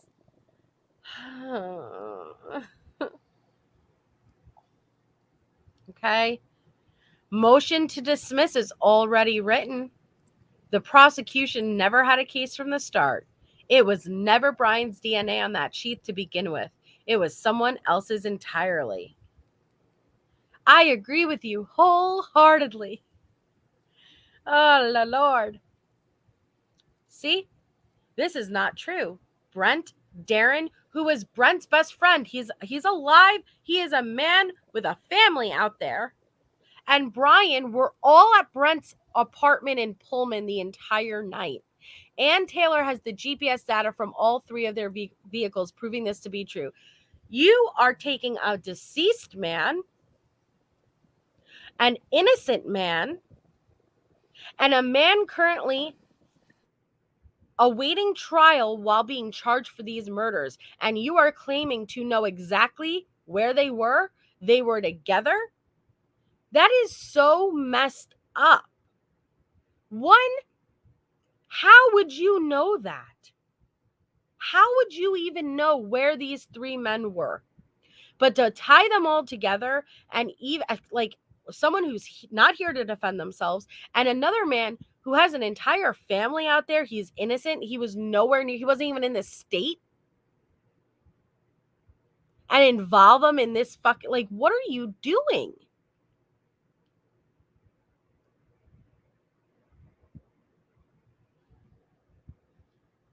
Source? Mariah? Source? It'll come out soon enough. The real perps will go down soon enough. All 7 of them. Plus everyone else involved in all of this bullshit. At least Ben Nichols is out of our way, and we can start going after Dan Bowen, who will give us the Deputy Vargas, and Deputy Vargas gives us the Vargases out of Virginia Beach, Virginia. The Vargases out of Virginia Beach will give us the Puerto Ricans. We also take down the Funk family in the process, as they are in bed with the Vargases and Puerto Ricans. All right, I'll read one more, okay? And then we'll move on out of the Justin stuff. The prosecution have already flat out stated they are not giving the defense the DNA evidence they are withholding. It is against the rules of the court for the prosecution to withhold evidence from Brian that is a positive DNA match to Brian. They cannot hide Brian from Brian. The only time the prosecution can legally withhold DNA evidence is when that DNA did not match the defendant, meaning Brian has already been exonerated by that DNA evidence alone. But Ann Taylor has the GPS data from Brian, Brent, and Darren's vehicles, which prove all three boys were in Pullman together the entire damn night. Ann Taylor knows it was SJ 2017 Sonata on the CCTV, and it was EB and SJ on the Exxon CCTV. Yes, literally accusing innocent people. Ann Taylor knows the DoorDash order was placed for pickup and not delivery. Ann Taylor knows EB placed that DoorDash order. Ann Taylor knows Brent lived in a one-bedroom apartment and never had roommates. Ann Taylor knows the Sigma Chi boys brought the K-bar to 1122 King from Sigma Chi, meaning that K-bar never originally belonged to BLK, KP, or BP. I don't know where the rest went. The defense will be arguing diminished capacity. I have receipts. I've been feeding information to one of my sources about the money laundering since January 17th. The second gag order came out the 20th because, the gag order was around Justin. Some of the information I have been feeding them is all about the money laundering, drug trafficking, human trafficking, and more. I gave them a map of all the properties being used, the compounds, the church holds, and so much more. A lot to digest. Well, listen, I believe Justin probably is sending a bunch to the defense. I believe that. I believe Justin believes himself. Well, then is it misinformation or disinformation? See? If he believes it, then it's misinformation. Well, I think that would be way beyond my credentials. Yeah. Woo! It is Idaho Charlie. Well, I've also wondered, has he ever stepped foot in Moscow? I don't know. It's just wild to me. I do not know. Woo! It's a lot. Okay. Which direction do you want to go in, Shay?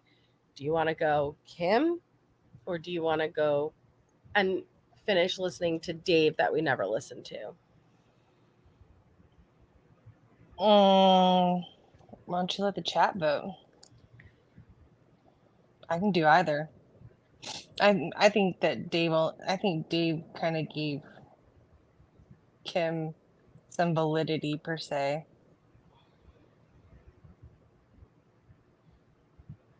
That didn't bother me.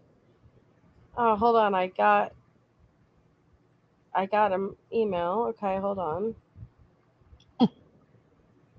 It's Justin's papa. Okay.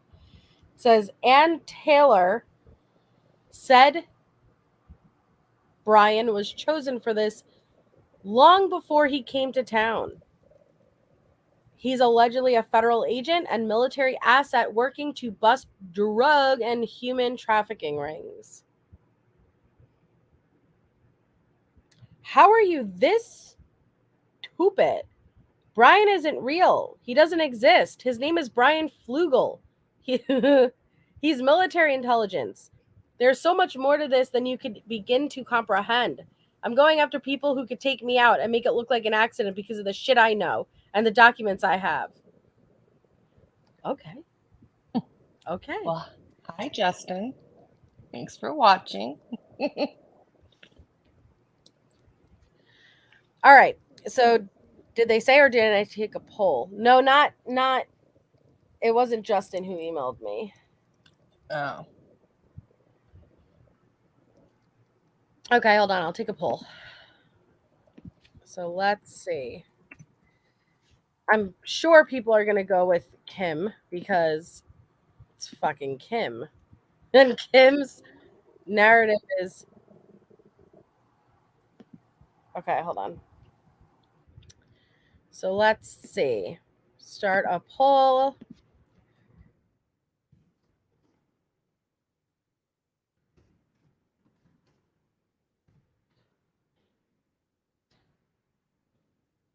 And Kim is still out there in panels and chats.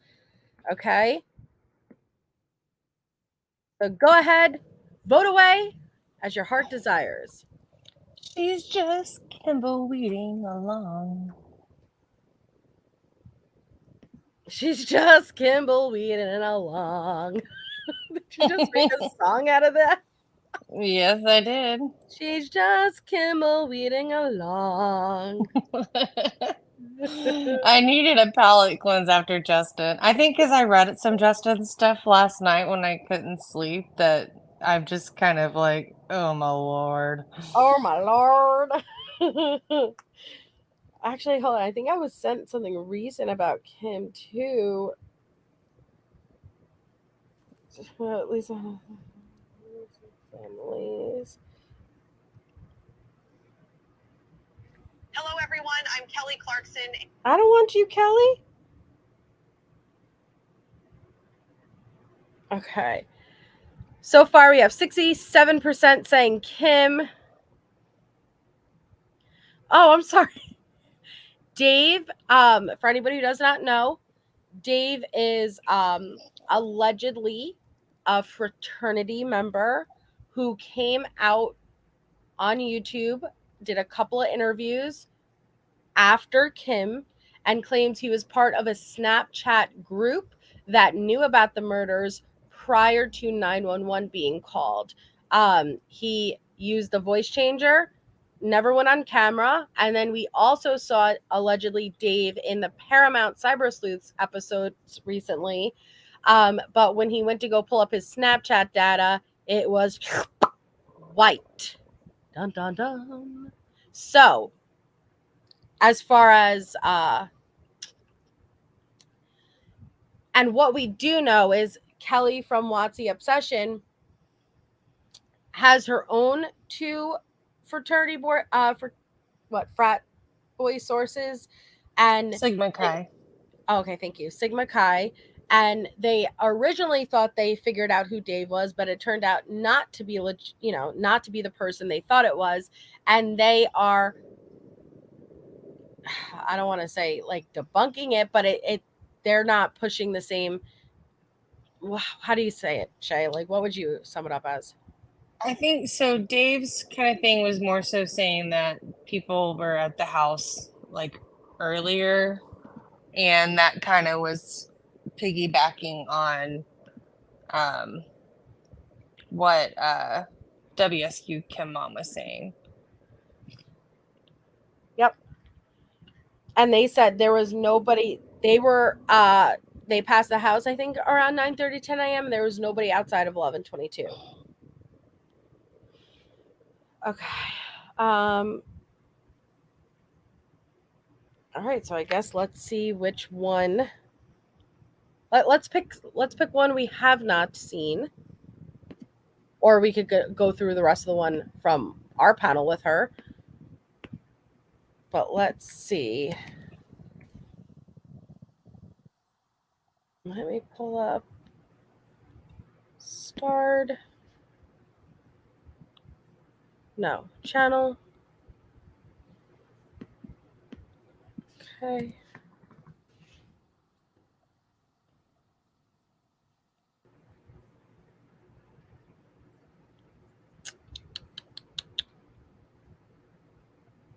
Yeah, he was on the Cyber Sleuth show. He was supposed to show his Snapchat history, but then there was no proof. And then they kind of doubled down. They're like, law enforcement erased it.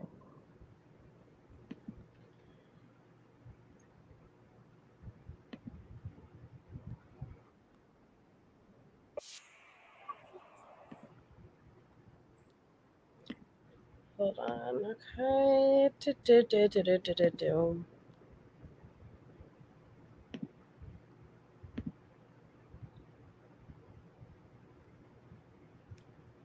My screen isn't up, right?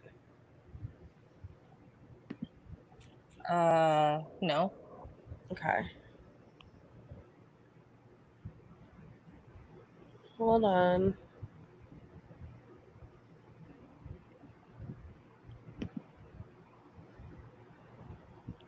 It's just loading.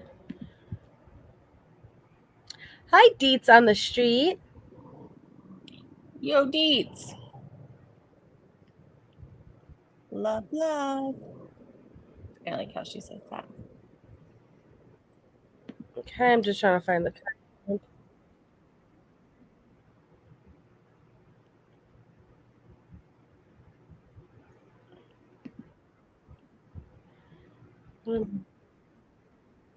Okay, hold on.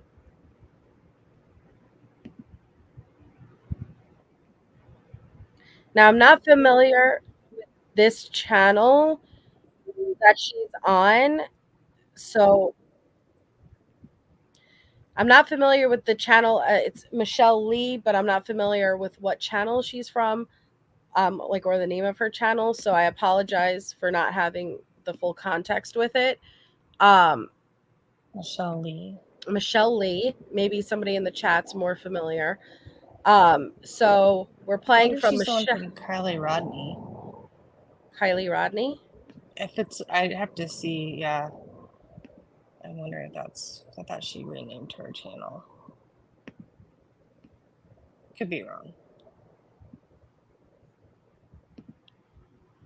I don't know which one you're pulling it from. Why is everyone saying, "Oh no"? Hold on. What? What? Everybody in the chat just went, "Oh no, abort!" What happened? What happened? What? Wait, why is everybody? You're making me scared. You're making me scared. What? What happened?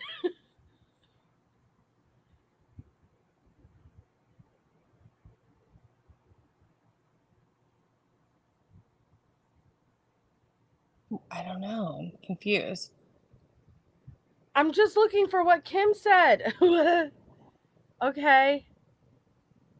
All right, pick a different. Everyone's telling me to pick a different one. What happened? I've never seen my chat turn that quickly and said no. Okay. Oh shit! All right, shit. I'll pick a different one.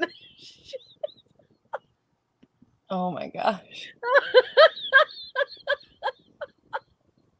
Sorry, and just Jesus. Okay, Michelle, I trust you guys. I'm just so confused. Okay. All right, shit. I'm gonna pick pick a different one. Hold on. All right, shit. All right, so not that one. Beetlejuice. Okay. All right. I have way too many screenshots from this case.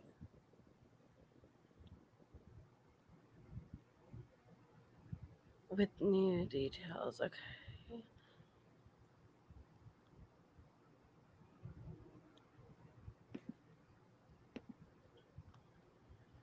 All right.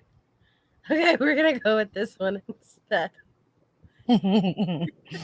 Oh. They're like, no.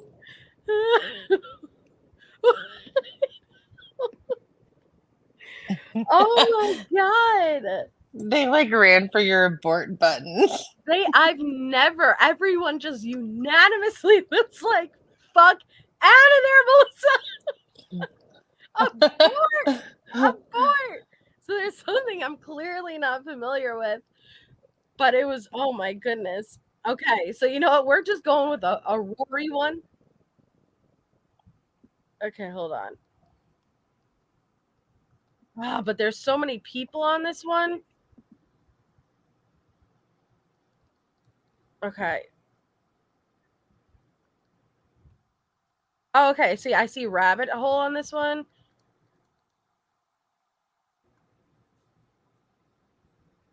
Okay. Hold on. Man, she goes on Dagos. Or she did. Okay. All right.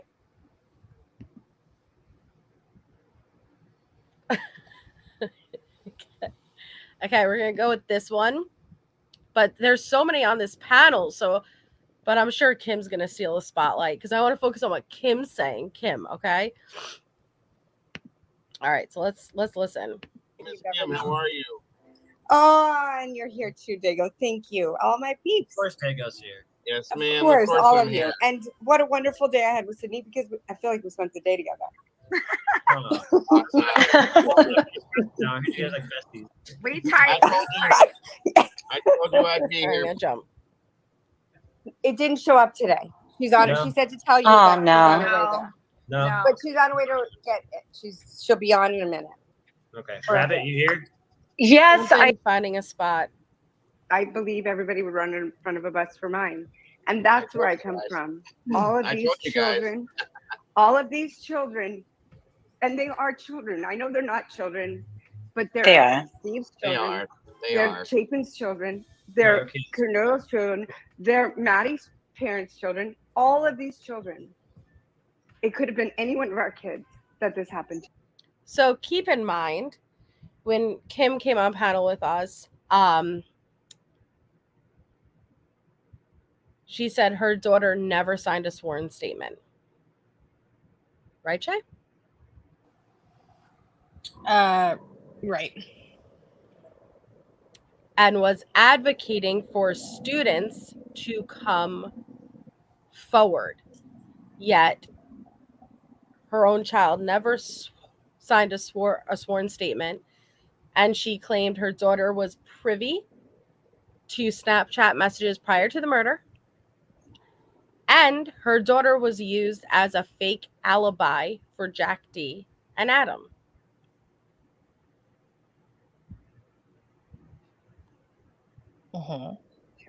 And mine wasn't. I got a pass this time. I might not next time.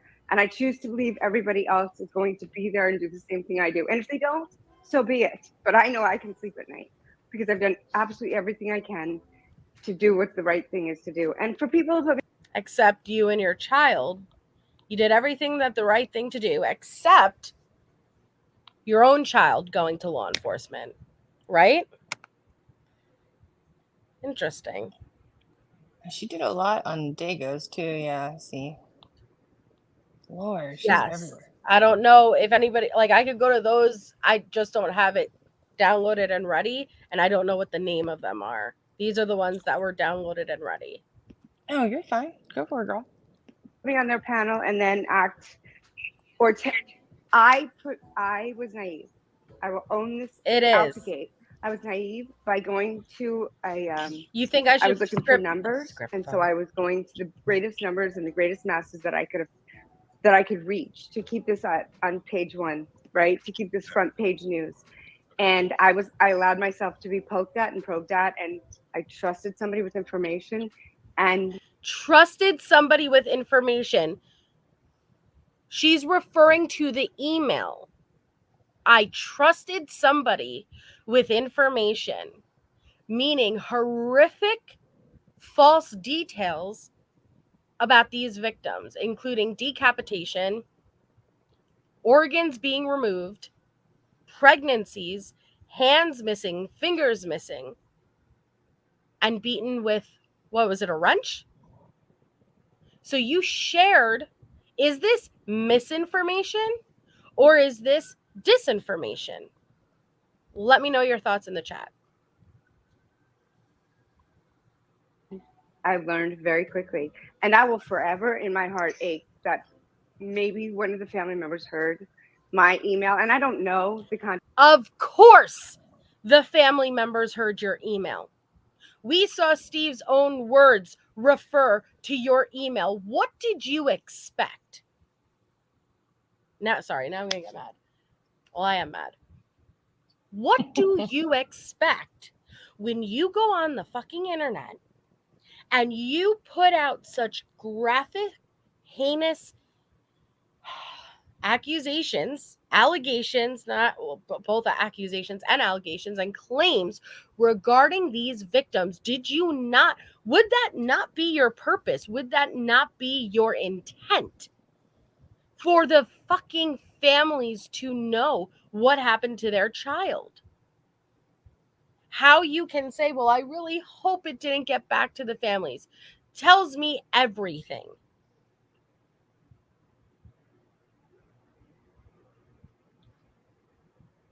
Context of what he read. I know what I wrote, which was would be horrifying as a parent here. I'm not going to lie about that. I trusted he'd keep it quiet. I trusted a person I thought was a detective to not say anything. I thought he could help in this. So she heard about Detective John on T-Revs. She's sitting here. I thought Detective John could help. Who the fuck knows if Detective John's a detective? You know what? Hold on. Wait a second. It's something as simple as this.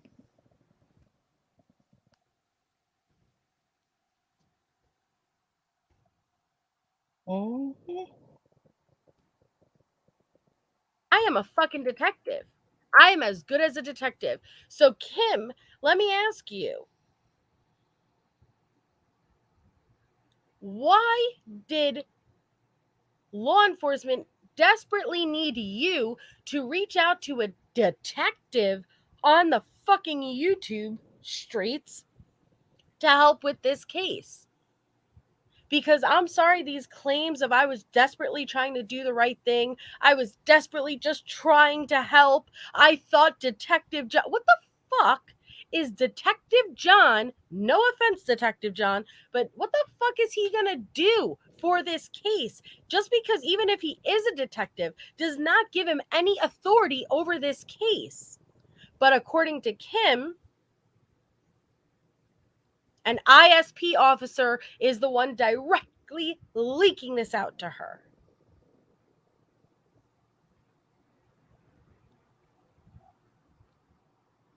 Interesting. Did you say something? I said interesting. Mm-hmm. I was wrong. Well, and I was watching that live, and you definitely did all you could as far. You were so reassured by him that go ahead, send it. I won't read it. I won't say it. I won't share it. Yeah. I listened to that personally and live, and I was honestly shocked that from hearing him say to you. Now that's Rabbit, right? I think that's Rabbit. Hold on 1 second. On the middle or the far left? Yes, talking. Yeah. Yes. So that's the one who came on my panel who wanted to expose Kim and Rory and all of them for being intertwined, and that's what led to a stomping. I'm calling Rory right fucking now in my chat. That's Rabbit. So as you can see, she was once a frequent panel guest of Rory's. It will not happen that he did. That I was really discouraged by that. And I told that's you, a great I verbiage. told you, That's disgusting. honey, I told you multiple times that it's not. Would you like to come up and share, Sunny Days? You're more than welcome to come up and share with us the things that she told you if you'd like. You did what you were supposed to do. We've had this conversation a couple times. Yes, we have. And you did what you were supposed to do. You did the right thing. There's nothing else you did that you could have done any better than what you did. Right. And God bless you for what you're doing and what you've done. And I've told you that multiple times. You have, actually. You have. And I don't think I'm amazing. I just think I'm a mom who's got kids. And I'm just a mom. And I'm feel like I'm doing the right thing. What I'm saying. That's what I'm saying for it. And you know that already. So I know that. And the thing is, and with him, I think that I hope through life he learns. I wish no ill will towards him or anybody. Life is a lesson. All right, I'm going to jump forward to information part. I want to listen to the information. I didn't know who Brat was, and I was looking I don't think I know who. No. Well, how we want to do this? Okay. All right, let's address Let's get going. the email. Oh, wait a minute. What's the matter, Tommy? Oh my God. Hold on. Oh, wait. That was Kim, bad. I wanted to say, Kim, in response to what you were saying, I would is love that Sunny there Days. was See, this is the problem with going over a panel with this many people. That's why I opted for a smaller panel, just because so many people are talking versus Kim. And I'm really not interested in anybody else versus Kim. little period doing this for followers, or any of what just happened. We just said we love you. If somebody wants to come at me, I got your number. Have a conversation. I will have one with you. Maybe you'll show me something or teach me something, and maybe I'll teach you something. I have no problem discussing this with anybody. Don't come after my children, because I'm going to show you what an alpha mom is. Nobody don't should come go after after anybody but me. Yeah, you've My never words are had. my I've words. watched you a lot in different shows, and you've never. Nobody should go after her children. Just putting that out there. My issues are specifically with you and what you have stated as fact. Yeah. Jade, everything these kids have said has turned out to be true. I have no reason to believe the rest of what they said will come to fruition either. Everything these kids have said turned out to be true. Okay.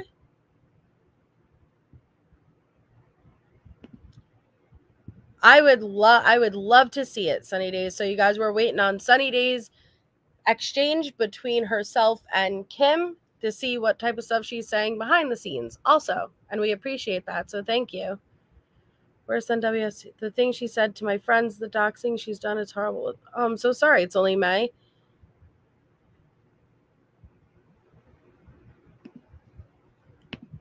The only people who have been true and honest are the students in that 10 o'clock group. And that's the truth. Yep. And as far as the person I sent the email to, he's got numbers, and I allowed myself to be probed. I know information that the information I gave him was not from one part of it was from the students at in the 10 o'clock group. The rest was from an Idaho State Patrolman. So she is getting this information. My Nightbot just dropped it, Sunny Days. So it's right here. Right there. Okay. Michelle, I thought the same thing. I let myself be probed. I was like, whoop. I'll keep it to myself. You got probed? Yeah, she let herself be fully probed, Shay. Okay. Hey now. Hey, that was optional, not obligated. Shit. Oh shit. But oh man, now I forget what I said. Wait, I forgot what I was saying. Oh well, the probe took over. And the reason was, he didn't call me and volunteer. That's not what happened. I called him. He was the person assigned to us, and he called. I called him, and I said there was something I really wanted Dana's sister to have, and it was really important, and it was little, and it would have gotten lost. Oh, I remember. She claims it's from the 10 o'clock group of kids, meaning the 10 o'clock group of kids who were aware of the murders taking place prior to 911 being called. And this ISP officer, hi Akasha, and this ISP officer giving her all the information that was within that horrible, horrific email. Okay, Sunny Days, thank you. Did you see which one she said? What? Okay, so one of the Dago ones I was telling you about, she said it's a smaller panel. If we want something a little different. You want to send me? Yeah, I'll send it to you. That would be great. Okay, thank you. On the YouTube, on Facebook Messenger. It doesn't matter. Whatever's okay. Easiest. Definitely. Definitely 100%, and we will be getting more into that when we do that receipts panel. Trust me, defense knows about all of this. This is what I'm trying to say to you guys. They fucking know. They know. If you don't think they've looked into this, that is what Ann Taylor's job is to do.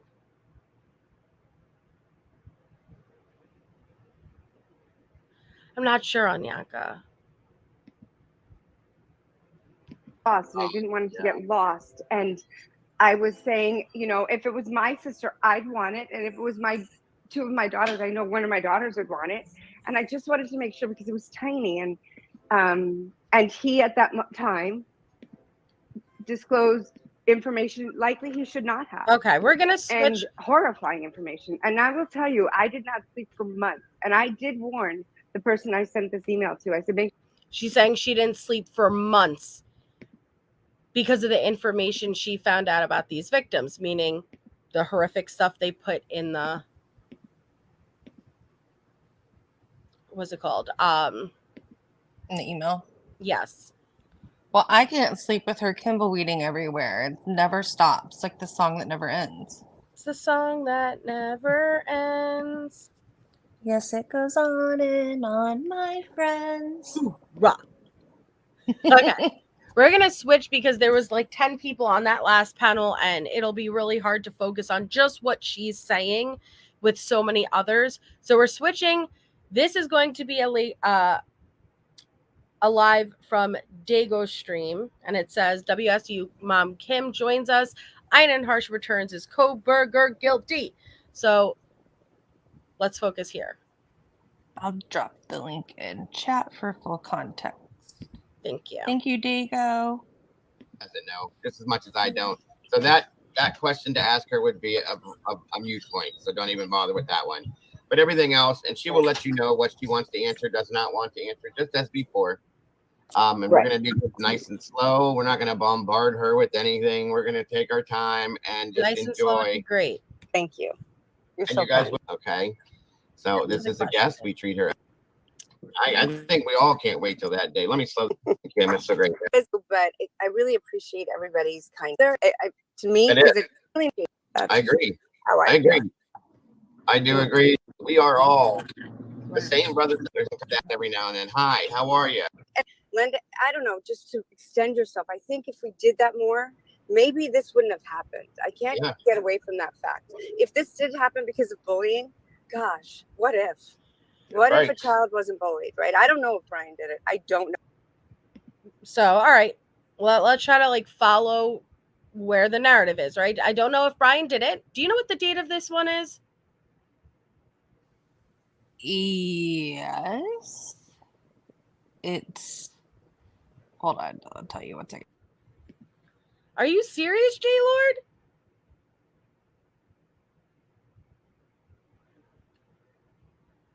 What's up with the peanut butter in these cases? Like, all right. Know who did it. I don't know how it did it. I have knowledge I can't share because I wouldn't do that to another human being, and you wouldn't want me to do that to you. What knowledge didn't you share, Kim? You named 5 people's first and last names.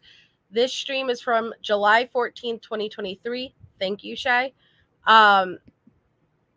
There isn't anything, like, if you're telling me there's information worse than the information you already shared, I don't know. I don't want to know what you're being told. Okay. Or your child. So I'm not going to do it to anybody's child. Right. But you did. When the time is right, or when I'm allowed to say, I will tell everybody everything. I promise that.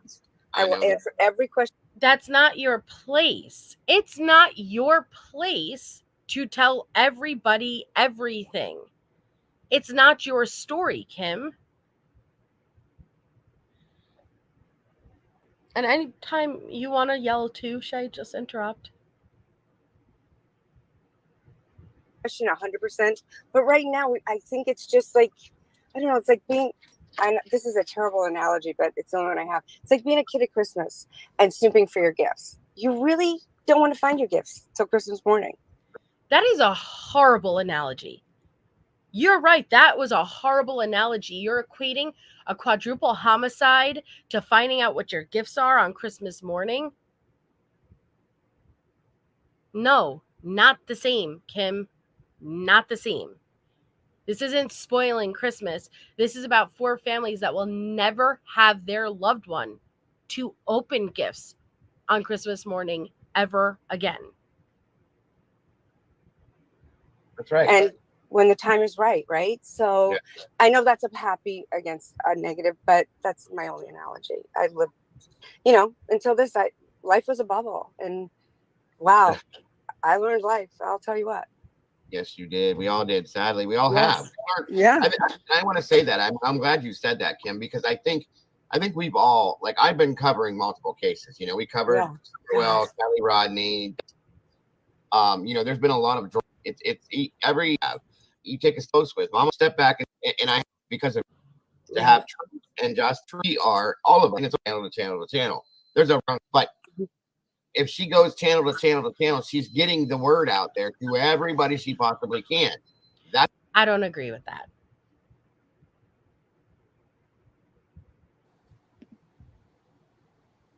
Okay, thank you so much. I will check my email.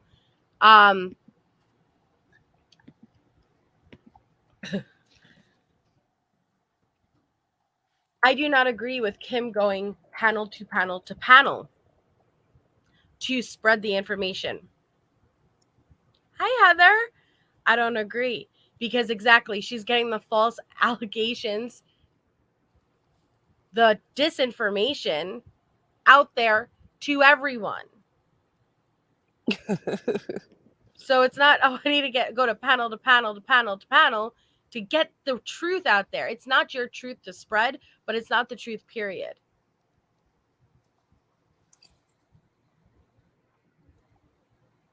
Okay, Sunny Days. And Sunny Days, are you a creator? Are you somebody in the chat? How did you first start to speak to Kim? Just so we have context. That's what this is all about, because she's speaking her truth, okay? And that's her way of adding to what we're doing to get real justice, because she loves these kids just as much as we do, okay? She loves her kids.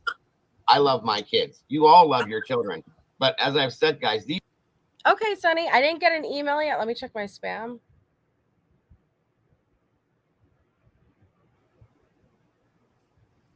Oh, damn, I need to check my spam more often. But no, not from you.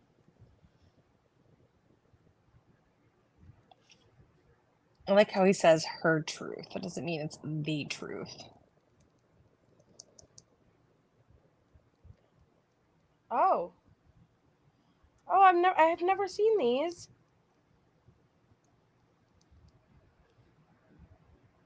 Did you just like open up? Yeah, from damn weeks ago. The doors to Narnia. Okay.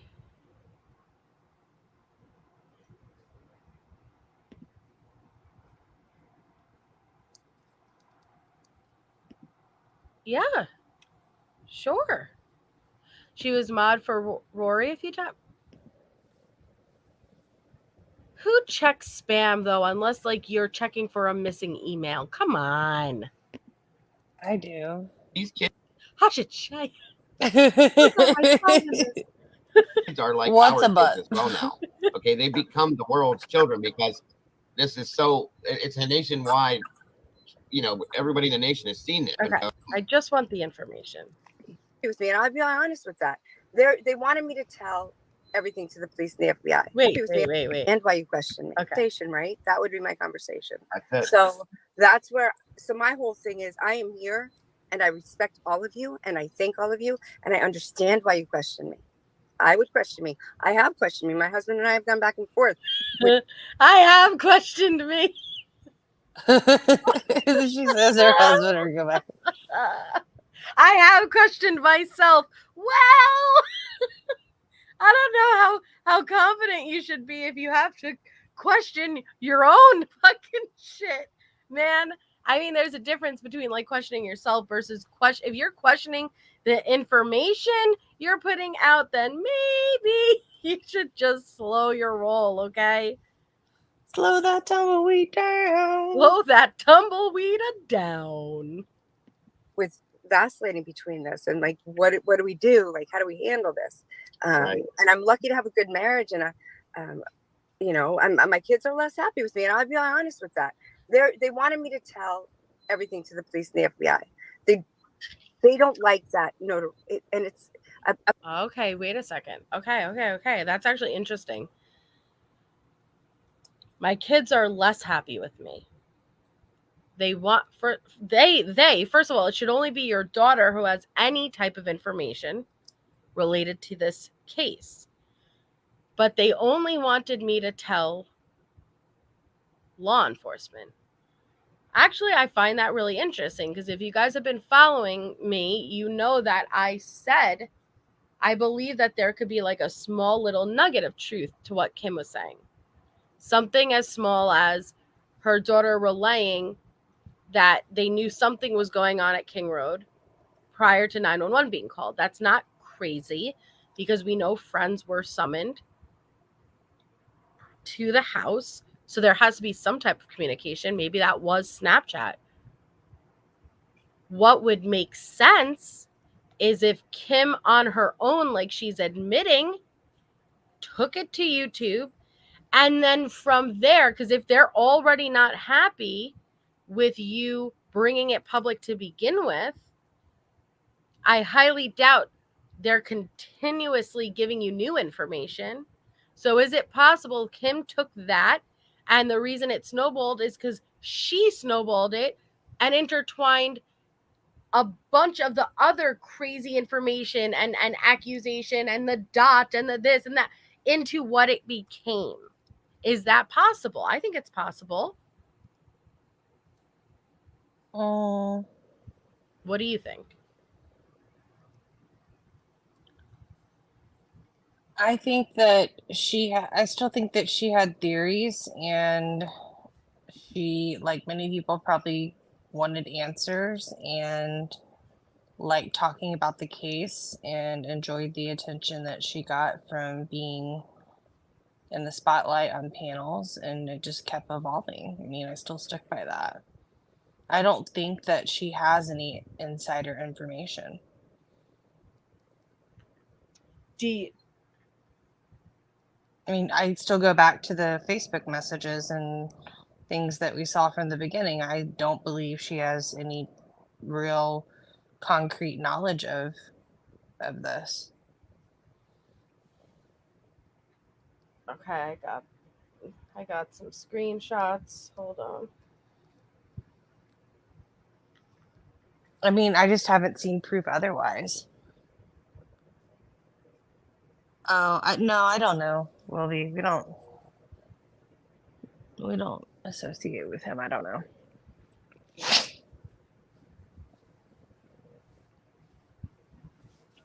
Maybe. I wouldn't be surprised. Okay. Let me... more. Hold on. All right, hold on. Let me play this while I'm screenshotting the screenshots, and then we'll have her come up.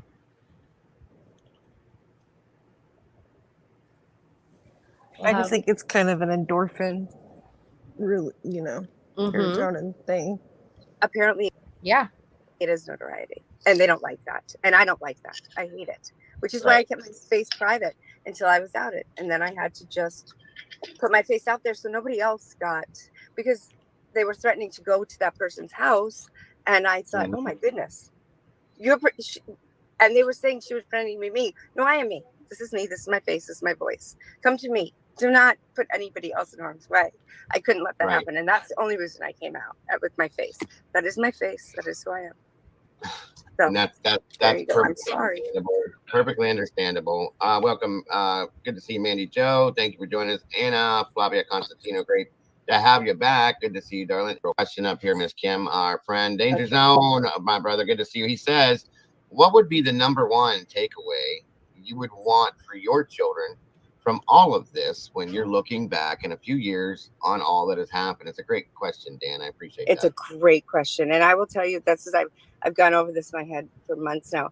I would want them to come to me when they were afraid. The number one thing I would say to my children, besides so when they leave for college, would be there's nothing you can do, nothing that can happen, nothing that you get involved in that you can't come to me about.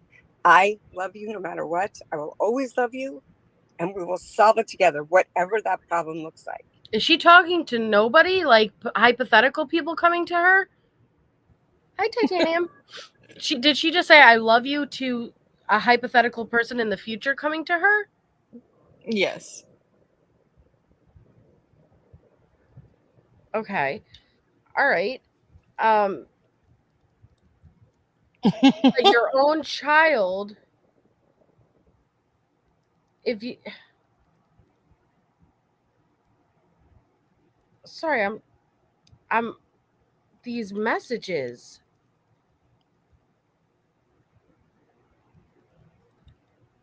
Oh my goodness. Okay, we're gonna have to aren't email. Yeah, I figured they're not in order. You're fine, Sunny Days. Just tell me when you're done sending, and then we'll go through them. I'm concerned. Okay. Is this Okay. okay? Okay. I got questions. Shit. But Kim's over here saying, I love you to hypothetical people, but your own child, you're urging people to come forward and share their story despite being scared. Yet, my spawn? Nah. Oh, I'm so sorry. I left you there. I left you there for a while. I'm so sorry. But my own spawn? No. She does not need to sign a sworn statement or go to law enforcement. No. Just all you other kids put yourself in danger. Sure. That makes a lot of sense. If people are coming at you, it's like telling our children when they're little, stranger danger, right? Oh, yeah. I think there was stranger danger. I think there's stranger danger in college, as juvenile as that might sound. But my advice, what I would say to them is, come to me. You can't fix it alone. She kind of freaks me out when she does this. It's like, come to me, come little children, I'll take you away into the garden of magic. No! Get your hocus pocus shit out of here! Don't go to Kim! My goodness! Stay away from the children! Jesus! She's like, come to mother. No! No! I will not go to you, Mother Kim! Fuck! Shit! Don't! I just see her as what's that actress from Hocus Pocus with the red hair? Not Winnie, not Sarah Jessica Parker. Was it Bette Midler? Yes. She's like sucking in the light. Oh my god. Stop it! No! These are big kid problems, and you're still kind of a little kid, right? I'm a big kid. So mentally, yes. Right? What? I'm not going to yell at you. I might be mad at you. I might, lose my shit a little bit. Norma. But okay. But my bad. We're supposed to be that way as parents. Right. It's like being a parent, Right. Yes. And so I would say, and if you're not comfortable coming to me, go to your siblings. If you don't have siblings, and I've always said this to my children and their friends, is what I've always said to these kids, because my house is always full, and I'm blessed. I'm blessed for that. I will never tell on you. I will go with you. I will ask you to tell on your own, or I will tell for you. But if I catch you Wait. You just admitted a minute ago that your own children did not want you to share this. You just said, now my children, not so happy with me because They only wanted me to share it with law enforcement, and here I am on the YouTube panel tops screaming, putting them in danger, Mrs. Robinson, danger. Okay? According to you, what you're saying. So why the Elmer Fudd would anybody say, yeah, I'm going to go to Kim. I'm going to share my story with Kim. She definitely won't share it with anybody else when you're betraying your own spawn. The blood of your blood doesn't want you going and sharing this. No, even Tisha would disagree with that. No. No. Yes. No, sir. I mean, John, no. I don't buy it. I don't buy it, okay?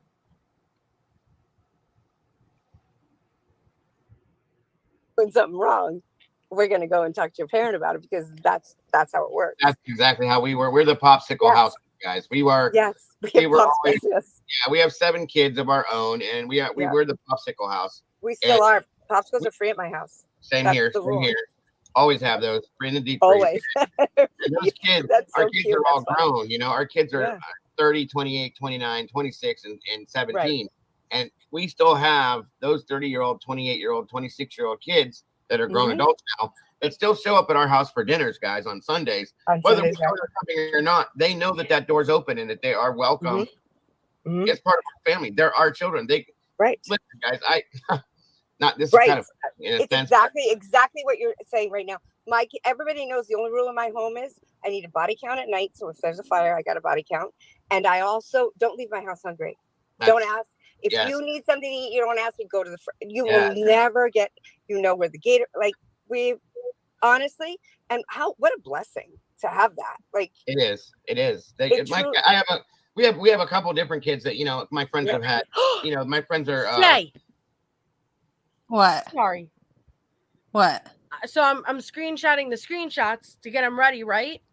Not paying attention to what the panel's doing. But as I'm screenshotting, you know what I see? What? What was your theory about Kim? Where she was getting the information from? 4chan? No. From the Facebook groups? The creator that she said you were watching. There was a creator you said you think she was watching. Oh, I thought she was maybe listening to Reverend Donna Serafina and her visions that she had.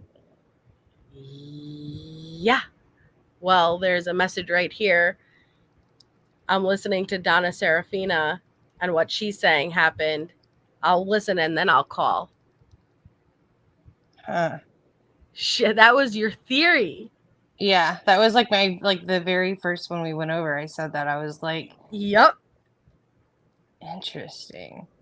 Literally, Shay said that on a couple of lives ago, I think on the first part of our Kim episode since the cyber sleuths, and she literally said, I think she's getting this from the psychics, like some of the readings that Donna had done, and then evolving it into her own. And that I just freaked out when I saw that message, because that's literally what you said. Yes. Dude. Sweet. Multifaceted, they have black friends, white friends, Puerto Rican friends. Mine too, yeah.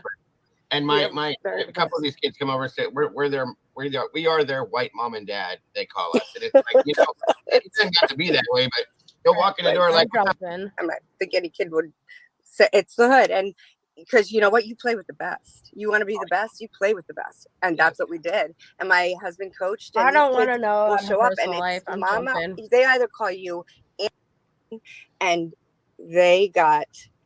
I fully believe they got taken advantage of. Absolutely. And I want all of you to tell your children before they leave for school. If shit goes sideways, call me. If anything seems like it's a little off, call me. I'm not going to pull you out of school. promise you won't overreact to what they tell you. I think that's the best thing I could say. Dolphin, come on up, hon. The link is in the chat. Dolphin's going to join us up here as well. I like Dolphin. No, yeah, I like everybody here, though. Absolutely awesome. Yeah. There's the link in the chat, dear. Come on up, join us if you will, please. I appreciate you. Mama Bear should be in here shortly too, as well. Oh, good. Oh, she's sweet. Yes, very much so. Thank you, and we love her to death too. So, like I said, this is a great community. That's why I like this community so much, because it's why I say it's my family, because it is family to me. You know what I mean? I know that I can get people riled up, and I don't want to rile people up. Well, but, that's okay. That's I just like to correct things too. If I want to be on record saying what I've said, I've got a paragraph, literally. Yep. Are you sure about that, Kim? Because I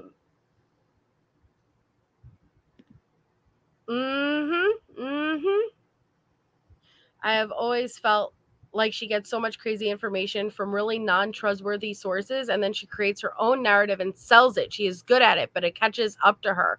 I have no problem exposing her for what she has done, because she has tried to bullshit everyone for clout and attention and money.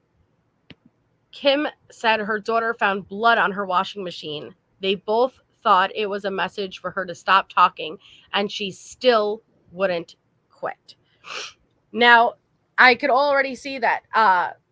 And I appreciate you sending me all the screenshots. There's a couple of messages I won't say because it includes a name that I don't speak about here. So I would skip over those. But so far, the ones that it's...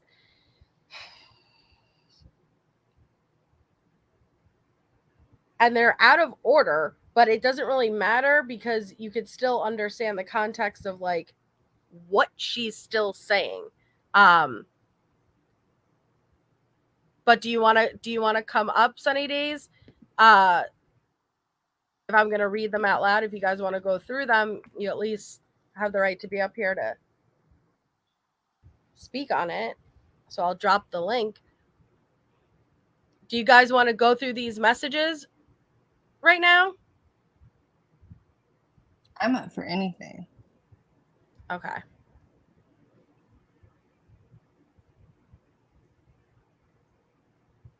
Did I drop the link? I think I did, right? Yeah, I did. Okay, I dropped the link. Okay.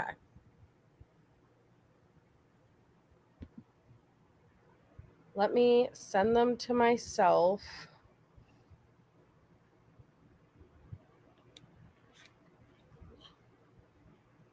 But just full context, guys, I'm going to be skipping over some, so deal with it.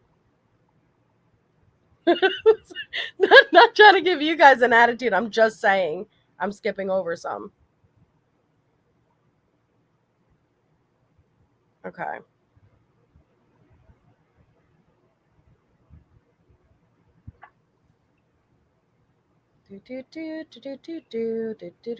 Oh, fuck.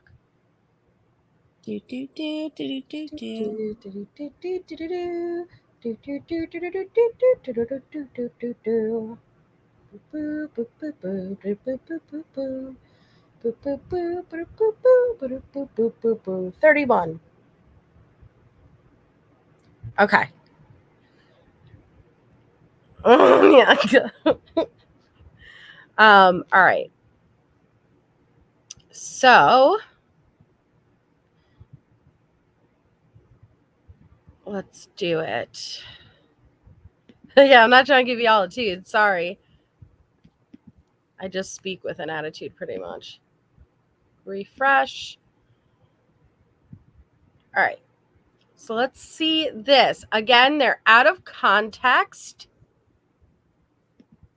They're not all in order. I'm excited.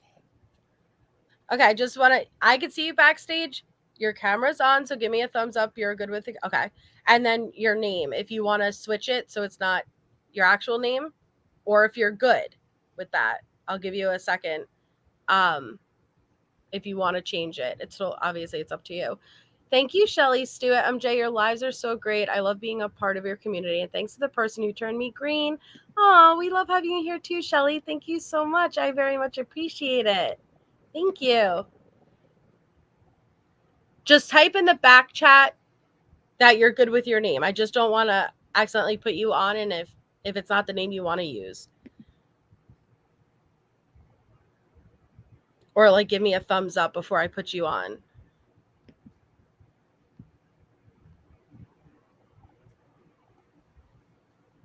I'm giving you a thumbs up. Actually, yeah, a peen screen would be smart, at least so she could answer, because she may not know about backcheck and stuff like that.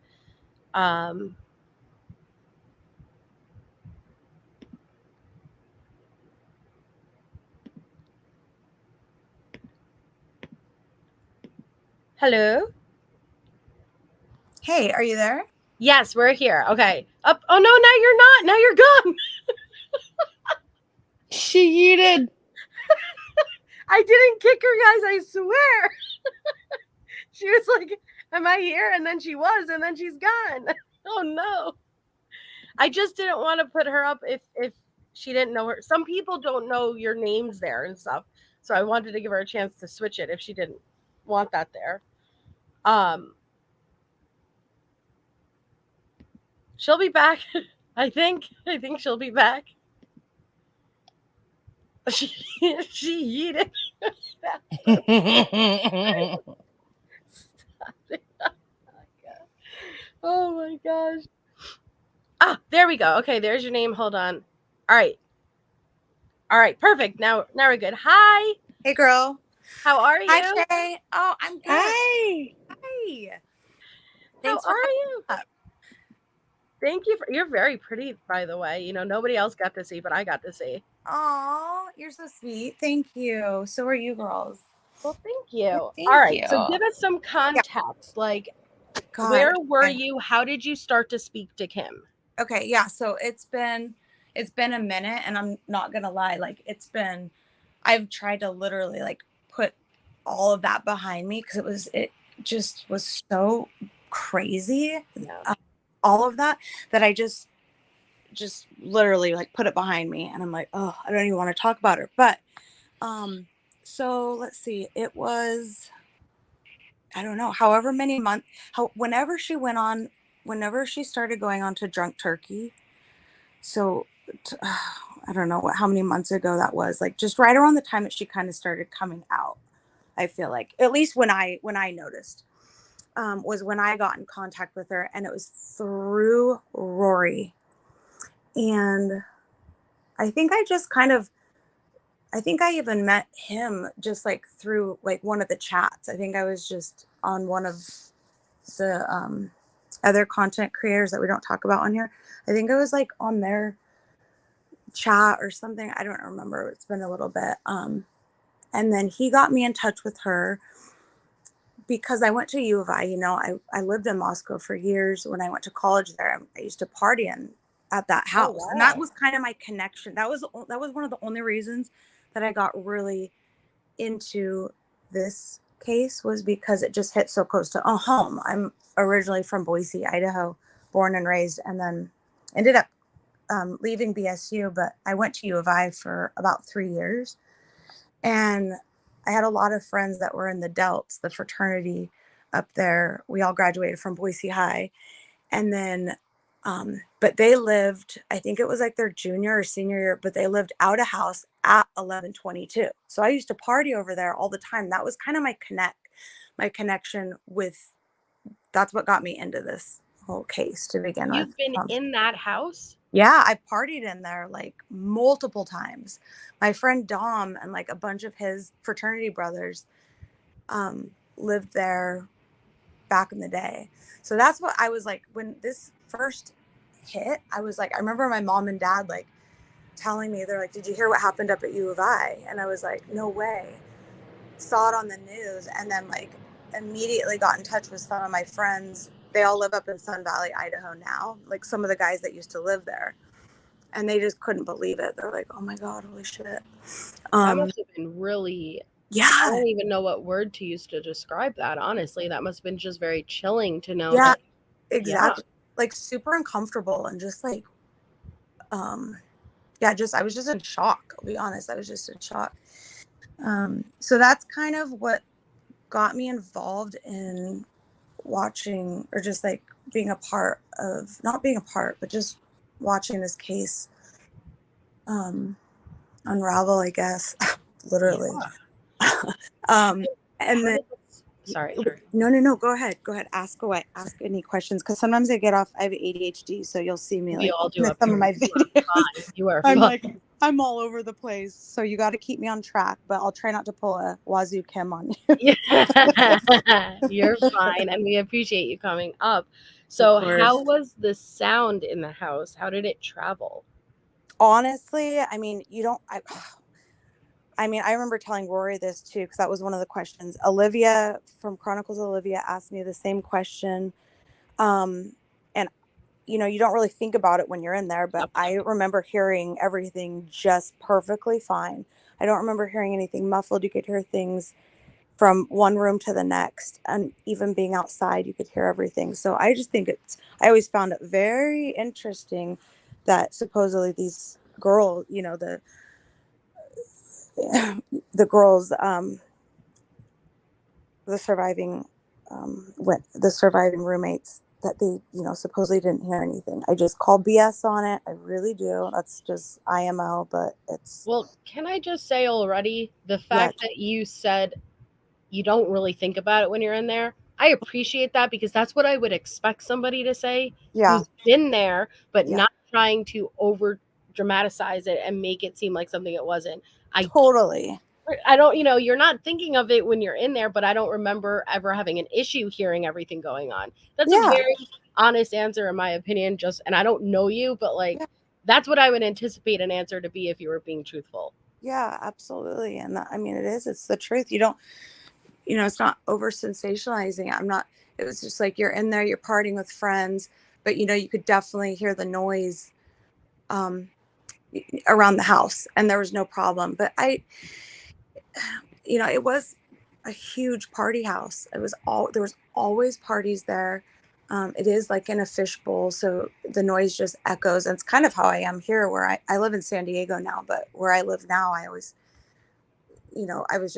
we were kind of getting into it with the neighbors recently, because just the noise bounces off everything and echoes. So that house is it's just sitting in the perfect spot for everything to echo off of and hear everything. So it's so weird to think about how, I don't know if they said it just when they were like, I don't know who said it, but, oh, it was such a quiet night that night. What? Like, how quiet could it possibly be there? Like, it seemed like there was parties every other night, if not every night there. I can't imagine it being, especially at that hour. People were getting dropped off. They were coming home from the bars. I can't imagine it being that quiet. But it is dark. I will say that it's a very, very, you're, out. There's not city lights, so it's very, very dark there. I will say that. In some of those body cams that we all have seen, I mean, it is like that. It is so dark there. Right. Well, and I just want to, and thank you, Viviana. Yes, we never did anybody claim they didn't hear anything, but it's definitely been a topic as far as why was there such a gap? How could people have this question because of not calling 911, and that 8-hour gap is very bothersome. And so people say, well, how could you have not heard not just one murder, but 4 horrific murders?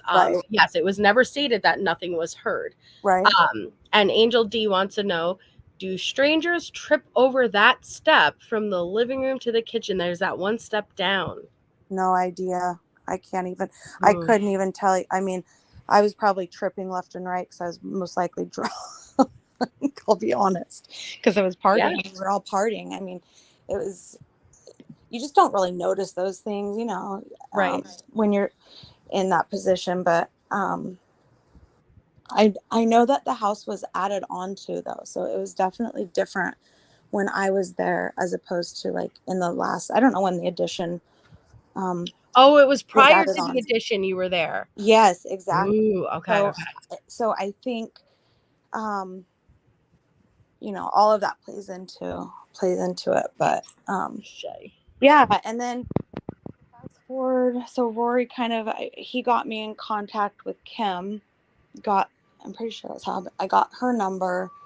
was reaching out to her, and then she got me in contact with Olivia. Or no, Olivia was trying to get in contact with me. Olivia kind of interviewed me for that Paramount thing that she was doing a long time ago, before it was ever even like kind of getting off.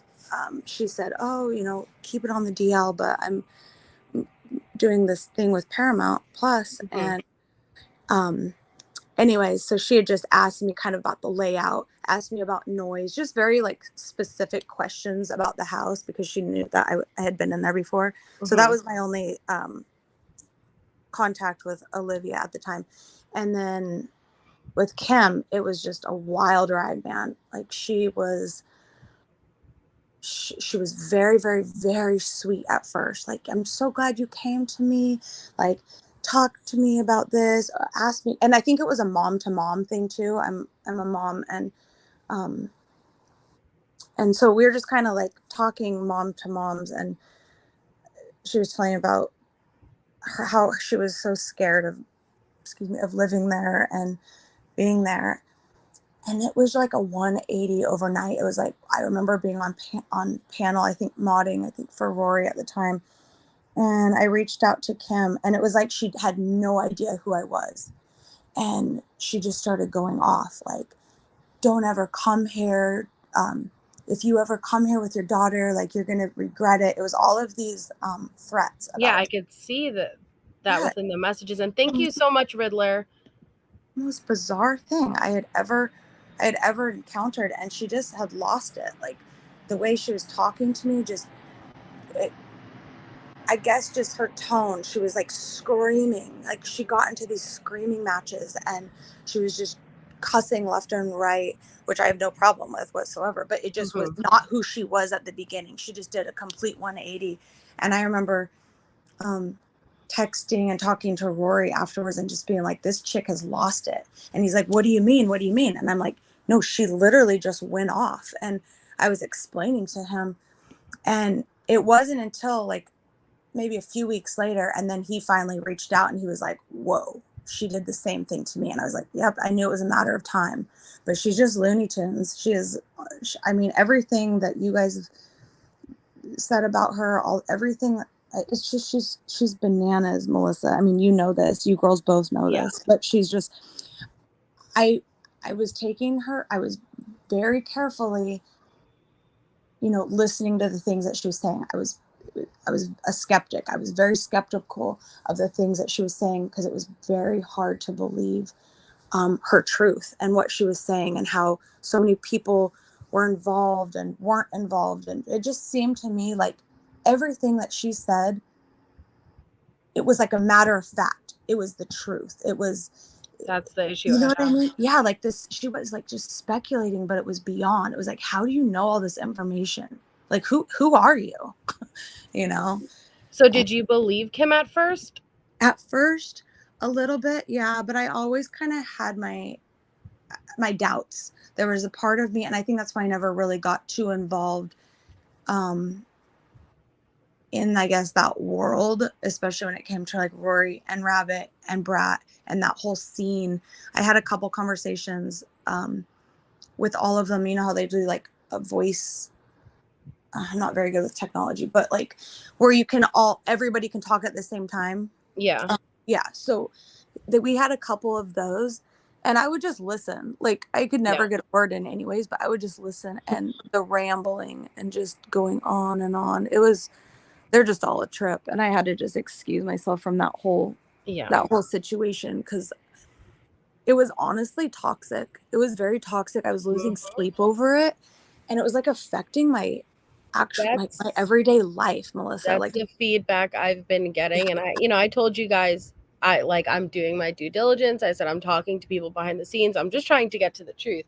And I'm getting the feedback that you're giving me, which is very much it became very toxic. It became very deep. It didn't start deep. It started more surface level, and as time went on, it got deeper and deeper and darker, and paranoia started to build a lot within these people who were going down that rabbit hole. 1000% paranoia. That was one of the things that just tripped me out. I'm like, you are coming up And specifically, and I will say this, but Rabbit specifically, I'm not calling, people out, but maybe I am a little, but honestly, my God, they're coming up with the most bizarre circumstances and situations and things that didn't happen and things that they were seeing in like the Linda Lane footage. That was when I finally was like, okay, enough. I've had enough. It was like, don't you see that backwards hat with the person, doing a cartwheel in between and then they're holding, it's like, no, nobody can see that. It's not real. Like, it's like they're coming up with the most bizarre things, and I just was like, I'm out. Like, this is weird. Like, you guys are weird. I'm sorry, but all right, so we have like these. All right, so this is Kim, and you can see it, the live in the top right. And okay. So they're a little out of context, but I think the point will come across as far as just the kind of what she was saying. And so Kim is in the gray, you're in the blue, right? Yeah, totally. And so she's like, confused, unknowledgeable is your best friend. You trust a person a lot, not me, but someone else. Don't trust them. So she is telling you not to trust somebody you consider a friend. Close. I mean, we're talking even family, Melissa. We're talking that she was literally that's when I was telling you how she would say, do not come to Moscow. Do not bring your daughter. It was during that same context. Like, don't trust you can't even trust your friends. You can't even trust your family. I'm like, what are you talking about? Like, yeah, actually I can. It's you I can't trust, actually. And so you're saying, I don't trust anyone except for my family and a few of my best friends. And she responds, do not trust your friends. It's like, okay. What the hell? I know. That's when I was like, okay. I think I ended up talking maybe to her that night too. There's like probably a handful of times that I talked to her, maybe like 5. And like the last one was just crazy. And I never spoke to her again after that. I actually ended up blocking her. Okay. All right. So, and I'm just like flipping up and down because again, there's one name I'm not going to be. Yeah, exactly. I knew over. that. Yep. I knew that you would see that one. And there's more too. Like, I have not with that person, but, I only reached out to that person like a couple of times and they got back to me, and that was just about Olivia. But anyways, I do have probably a solid 10 or 15 texts from the very beginning so that you can see my first reach out to Kim. Right. So you can kind of just see how, and then and just when we have more time, because I was kind of rushing to send you that, but now when we get off tonight too, I can send them kind of in order, just so that you can see like my initial reach out to her, why I was reaching out, and then it kind of goes in order, and that will make more sense. Yeah, I guess, Anyaka, I could do that. So this one says, oh, Sonny, threats, of course. I welcome them to come at me, but leave my family be. My neighbor had a fire. We are gone. What does that mean? So listen, so again, starting with the paranoia. So I had asked her a question specifically pertaining to her. You know how she just like, she talks about her family and her kids, but yet if you bring them up, I was specifically pertaining to Peyton. I was asking her a question about Peyton, just something, about, it was, I'll be honest, it was I'm being honest about all this, but specifically I was asking, hey, I was trying to get those receipts from her is what I was trying to do. I wanted to see those Snapchat, those messages to her daughter. Doesn't have them. She's never saw them. And that's why I was like, where are these texts? Where's these phone calls? Show them. I wanted to get some proof of her daughter getting this information before 12 o'clock. I wanted to, as early as she was saying, I wanted to see that proof. Not that I needed to, but it was hard for me to. I'd want to see it too. Woman. Yeah, I really wanted to see. Like, she kept coming up with all of this banana stuff, but she had no receipts to back it. And so I was trying to kind of slide in a little bit and be nice but be like, hey, like. So I brought up her daughter Peyton. I said, hey, you said that your daughter Peyton received text messages the morning of, right before. And as soon as I brought up her daughter, even typing her name in, she lost it. I'm not kidding, like she literally lost it. If you ever bring up my family, like we're moving, it was this whole thing, and she literally lost it on me. Like called me up and was just like, if you ever, and it was just a question, like, did she receive these texts? And Well, that's what she said. I know. It's so crazy. And she just couldn't, I think she gets so defensive if you ask her to provide anything. She's always like, no, I'm not willing to do that. It's like beyond her to show any proof and to be vetted. It's like, God forbid. Like, listen, So lady.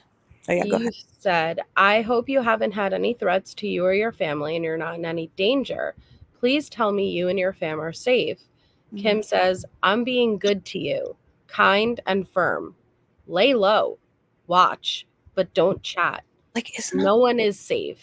Like, it's so weird. Like, she just was pulling stuff. Like, it's just so bizarre to say that. Like, everyone was fine. Like, What? like, she's just making up all this absurd, she's in straight paranoia. That's why I was like, what is she talking about? Like, why is she so sketched out? And then she, like, talked about her house was caught on fire and she had to move. And that's why she couldn't get in touch with anybody or reach out for a long period of time, because she had to like move locations, but yet there was security watching over. I don't know. She's a trip. So can you imagine what it was like for creators who hosted her? Oh God. Oh, so now I see.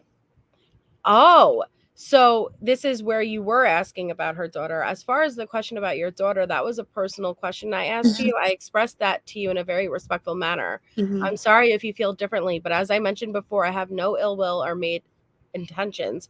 I'm also not heavily involved in this like some people are. I'm not a creator channel. Do you see? I was wondering why it turned green. Did she block you for a period? She just stopped. She probably did. She just stopped answering because I was like trying to let her know, hey, I was just asking if this truly is how your daughter, if this is truly how you came to be involved in this case, and it was via Peyton, is what she's saying, it's through her daughter, like, hey, I'm not a creator, I'm not going to throw it out there, can you show me some of these messages? I was trying to just see if I could get something from her, something tangible, something that I could actually see with my own eyes that would help me believe some of her stories. And she just couldn't she couldn't show it. And she got very, very, very just reluctant and defensive. And yeah. Did she know that you were familiar with the area and had been there? Yeah. I told her I used to live there, and I used to, go down to Washington and Pullman all the time. We used to drive down there and go bowling all the time. Me and my friends, and we would drive, it's a very short drive. So that was kind of the other connection that she and I had, was just like, hey, I'm familiar with the area. I used to go to U of I, I'm a mom, and I'm just curious kind of about what she knew. And she was very open to talking at the beginning until I brought up her daughter and asking for any sort of information that just some receipts. I just wanted to see something. And she couldn't, she got super jammed up. And I'm like, okay, I couldn't trust her. So I just completely. Well, there's definitely a shift that happened here. She said, yeah. I'm about to serve. Why the fuck does Rory want to speak to me with you? Find the person who trended, which I think she meant threatened my child, and fix it. None of you want to play. Now, listen, I will say this. Social media is dirty, okay? And that's why, I don't really, I don't mention her daughter by name. I know she's referred to her daughter by name many times. Oh, for sure. But yeah. I believe with how many panels she went on and how much she put her life out there and her alleged story, especially her child story, it would not surprise me if people did find her child and reach out to ask, to be nasty, for a wide variety of things. That has not necessarily any association to the murderers, versus when you put something out on the internet, people are going to go knock and find. And I don't support anybody who may have messaged her child. I'm with you with that, But 100. this is what to expect when you do or what you're doing. That's why people are like, why are you doing this? I know. I'm with you with that too. I couldn't believe that she was exposed, how much she exposed her own family, and especially her daughter. But yet when anybody would bring it up or ask any questions, it was just like a big no. Like she got very, very defensive, and she felt very threatened if anybody would bring it up, even though she put it out there. I mean, I do feel for her daughter. I do. I mean, she really put her out there, God willing. I mean, who knows? I wish one day, I think I said this actually in your chat when you went live one time. I was like, or maybe it was just in your comment section, but I was like, if she does one day decide that she wants to speak, I'm just pertaining to her daughter, but if one day she decides that she wants to speak her truth, and, I would hope that there's a safe platform that somebody will give to her. Yeah, absolutely. Yeah, because she deserves, I really think she deserves to say. Oh, if she has a story, then absolutely she does. I know. It's nobody else's story, but each person individually has their own story. I don't agree with anybody saying it for them, because unfortunately, let's say that her daughter does have like a story that may not be perfectly aligned to Kim's, but a story of her own. Unfortunately, again, it's been muddied up by Kim, because all the shit's been intertwined with it. But you could definitely see a shift, because even your responses are like, I spoke to Rory and he said he asked you if you wanted to talk, all three of us, and your answer was sure. What time? Why did you get upset? I've always been kind and supportive of you, Kim. Not sure why you're coming at me. It seems like you just asking for whatever reason made a huge shift in response. Yeah, that's exactly what happened. It was right when I had asked specifically about just seeing, I was like, oh, were there messages from the beginning? Yeah, and that's when I lost it. It was all right, and I'm just gonna give you the context, guys, for this one. I'm trying to. I know there's and I can again, like, I'll resend them. I was just kind of in her. No, I you're wanted fine. you to get them, at least so you knew I wasn't full of shit. Yeah, no. So it's something along the lines of, hold on, I'm trying to see if. So something along the lines of another creator had posted a video, specifically on a girl named Peyton also, and so you were asking, and you're like, I don't know who she is, and so I asked you if it was the same person or not. Nothing deep about it. You just said that there's another Peyton, and a creator posted about clearly a different Peyton, and you're like, all good. I was just curious because I haven't heard anyone else named Peyton besides your child. So you were asking her specifically about a video another creator dropped, and asking her, is this the same Peyton or is this a different Peyton? And that's when the shift happened. Exactly. And that video came from a creator, I believe, well, I know it was on TikTok. It was a TikTok video, and it was pertaining to the Idaho case. And that's when they said the name Peyton. That's why I was like, wait, and they were talking about messages. I'm like, it has to be her daughter. So that's why I said, well, let me go to the horse's mouth. Let me ask her, just in case she hadn't seen that video. And, God forbid, there's people spreading lies or terrible things about her daughter. I asked her, about the messages, and that's when she's like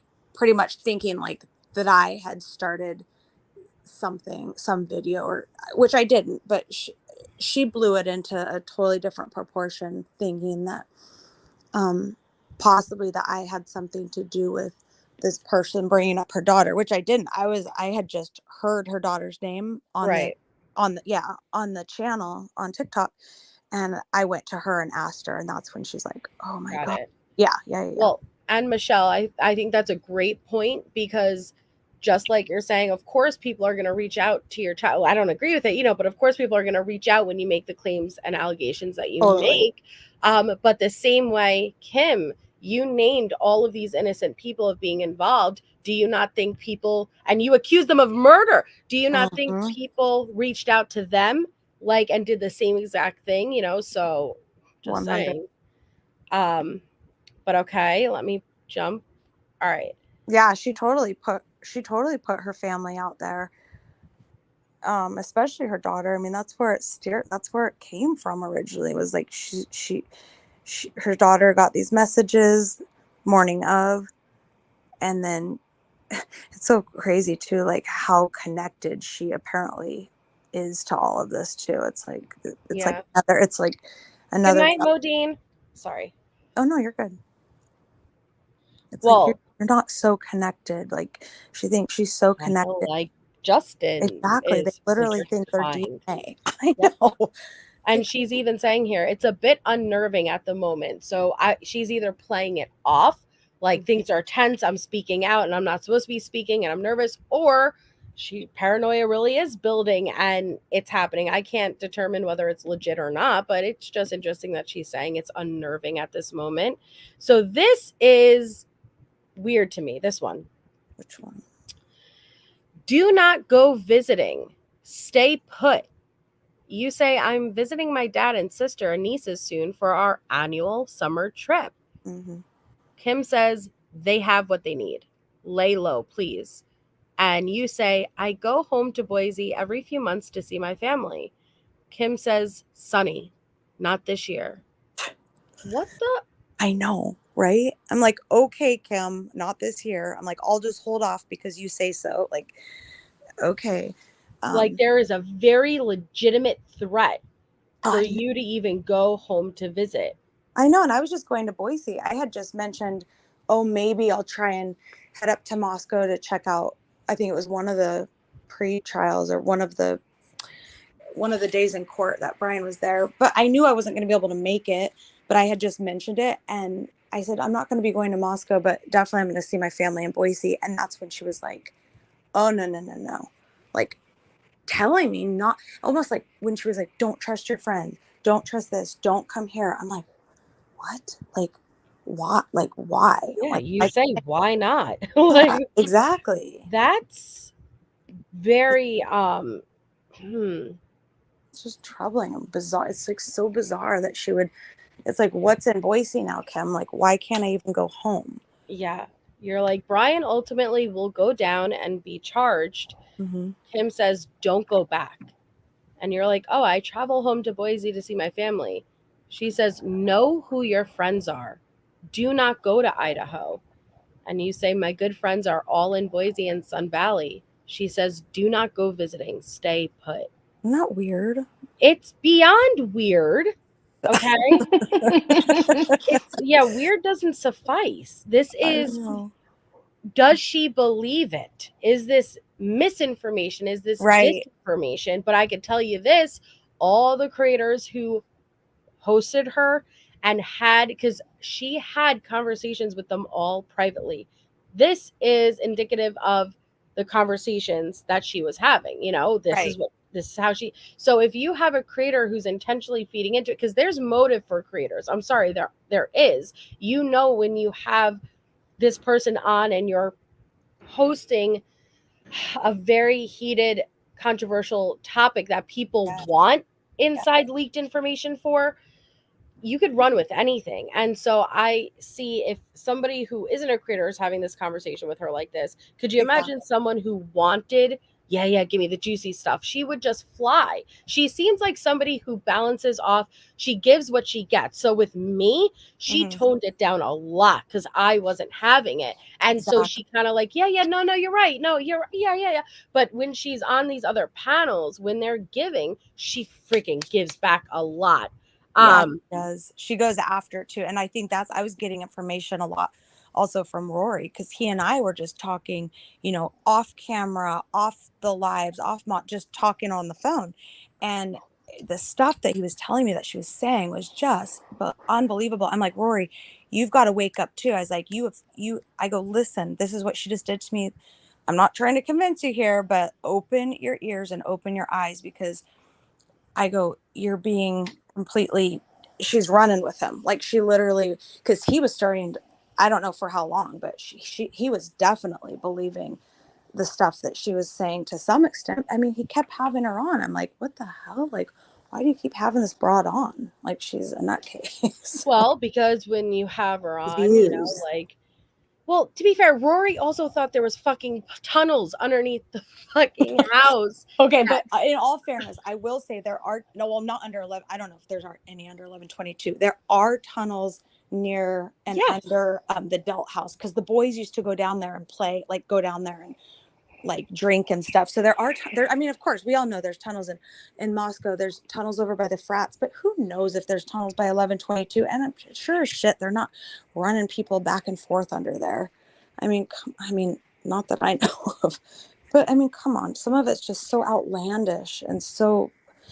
I love a good conspiracy. Don't get me wrong. Like, oh, I love. Listen, I'm a. I know you that's do. why I laugh. Like, I'm a conspiracy person, but I'm fucking logical too. Like, exactly. You're rational and you're logical, and that's one of the reasons why I watch you too, because you keep it. You keep it straight. You know, you'll run with it, but you're also very. You see light at the end of the tunnel. You keep your head on straight when you're taught. You know, you're not gonna let people walk all over you. You're very direct, and I respect that. Thank you. Yeah, I appreciate that. definitely. Both of you girls are.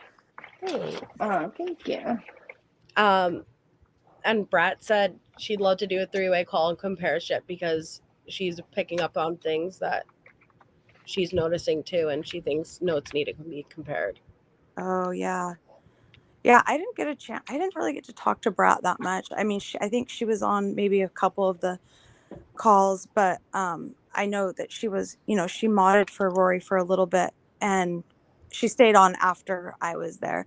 But yeah, I don't know Brat, and I didn't really talk too much with her. But yeah, I'd love to. Well, I mean, neither did I. Like me and Brat just started talking, and it's because I was calling her out. Yeah. No, sure. Like I've been, but listen, I'm after the truth, hold people accountable for what they did, not what they didn't do. And I'll get more into that when we do that specific live, but the truth is the truth. Accountability needs to be taken, but I think there's something deeper going on here. And that's based off of shit I was shown. And so I think it would be good to compare receipts because I'd like to get to the bottom of it and realize damage that can be done to cases, damage that's being done to the victims' families, and it's a learning lesson for everyone. So this type of shit, hopefully, well, it's always gonna happen, but even if just 3 more people are aware, 2 more creators are aware, moving forward to prevent, I hate it. I hate it, and it's terrifying, honestly. No, it is for sure. And it's important, like what you're doing, to damage control, hold people accountable, and we got to pull the wool from over people's eyes. We got to get that. We got to get people. I mean, I know it's not our responsibility, but there's got to be perspective, and you have to be aware of, I was starting to, if I hadn't really kept my eyes open, I mean, I can see how convincing that there's things that like Wazoo Kim would say that could convince you. Like when I said that, when I wrote that in the chat a little while ago, I was like, she's very good at getting people to believe. She sells it. She's the very things good that at I were told, like it honestly, it's putting a little bit more light into why the whole dot situation spiraled into what it spiraled into. I'm getting a little bit better understanding, and this circles back around to what I was saying as far as paranoia really started to creep up on the people who were involved with this behind the scenes. And that's why, I'm just trying to get to the bottom of it, because the big question is who are these people? Were they sent here? Are they people who are just doing it on their own? I don't know, but I think the more and more notes are compared, you're going to get to that truth. Exactly. Like I know some of the paranoia was really setting in. I know with Rabbit, when she was getting into like the whole, she was really digging in to the Greek, the owner of the Greek, and like really getting into information about him and seeing stuff. And I think that's where Brat and I first connected. I remember reaching out to her because, and this was from TikTok, she had gone on TikTok and stated that she had proof and videos of what's the website? Hold on, let's see. I'm put on the spot, but there's like what's the website that people go to get like all sorts of good ideas, fun ideas, how to do stuff, and like it's all organized, and Pinterest. Oh, I love Pinterest. I know. So Brat, I remember her posting something about the owner of the Greek, and she said, I can't post this on TikTok, but for anybody that wants to see the receipts and these pictures, which are just absolutely like just super gnarly, she says, email me. And I was like, I want to see these pictures if this is true. And so just part of my digging. And then I went and I emailed her. So that's what connected me to Brat, was to find, because she had some like juicy pictures or something of the owner of the Greek. And to be honest, I never could find it. Like it sent me to Pinterest, and I looked and looked and looked, and I never could find these pictures. But everybody seems to, the people that did get to see them just said that they were so gross. And yeah. But anyway, so I kind of got off tangent there. But yeah, she's fine. That was my only kind of connection with her. And then like she modded with Rory, and I did a little bit too, but I didn't really talk to her like just one-on-one. Yeah. Yeah. Okay. So you said, sorry if I upset you in any way. That was not my intention. I was just asking a question. She says, it's rare with an A, more common with an E. It is unsettling. We are in an unknown place. Safety is a thing. I don't even want to call people and place them at risk. BK didn't do this. They know who did. It's so beyond comprehension. I can't and won't say anything ever. Be careful and trust no one.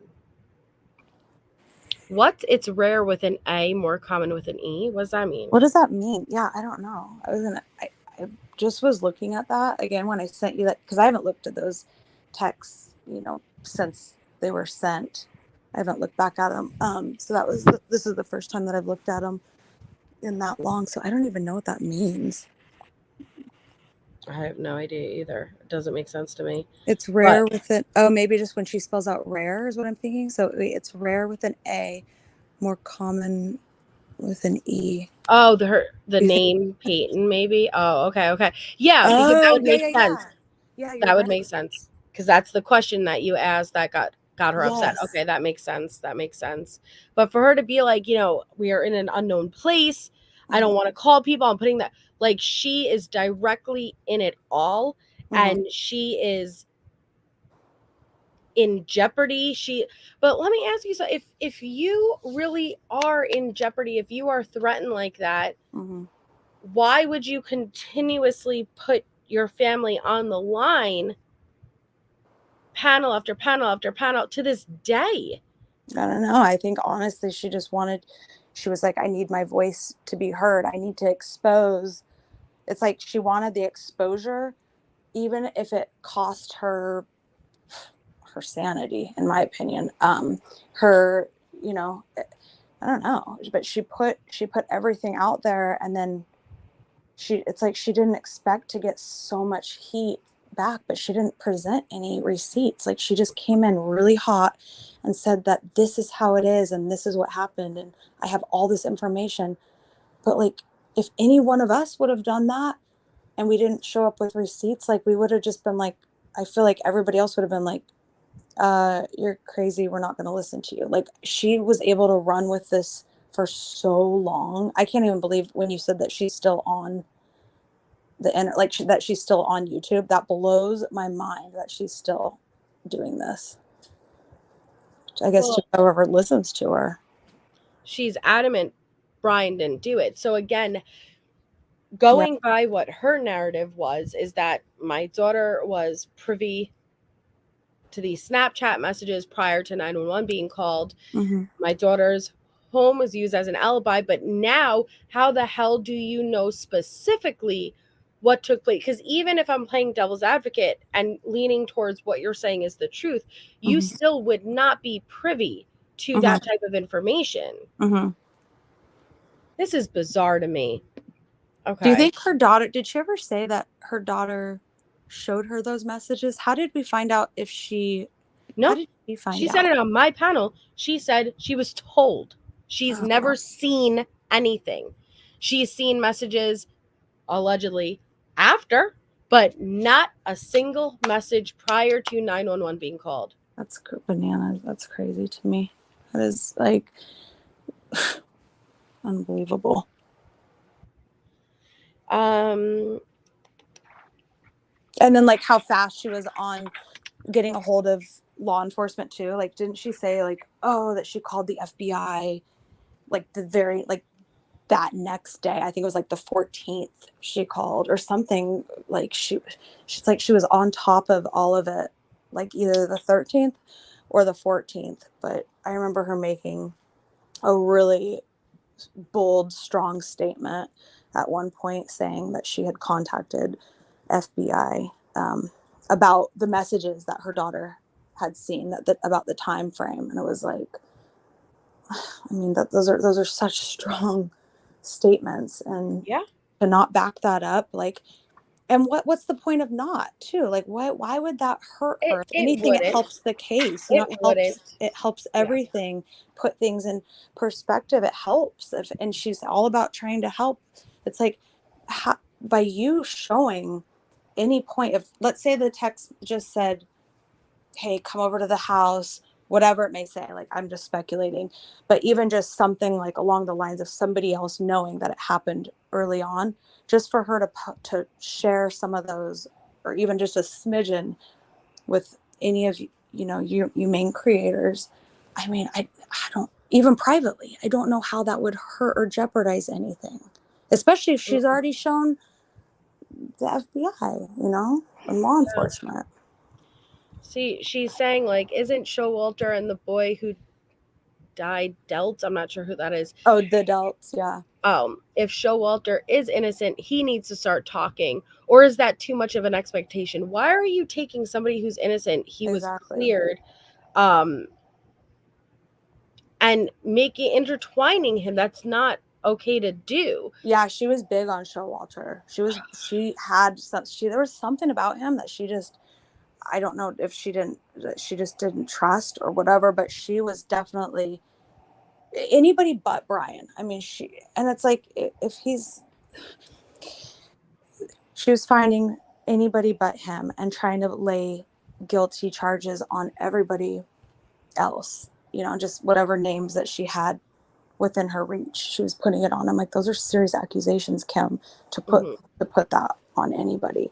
And I wasn't around. I never got to hear, I think you stated or somebody stated that she had said first and last names of 5 people.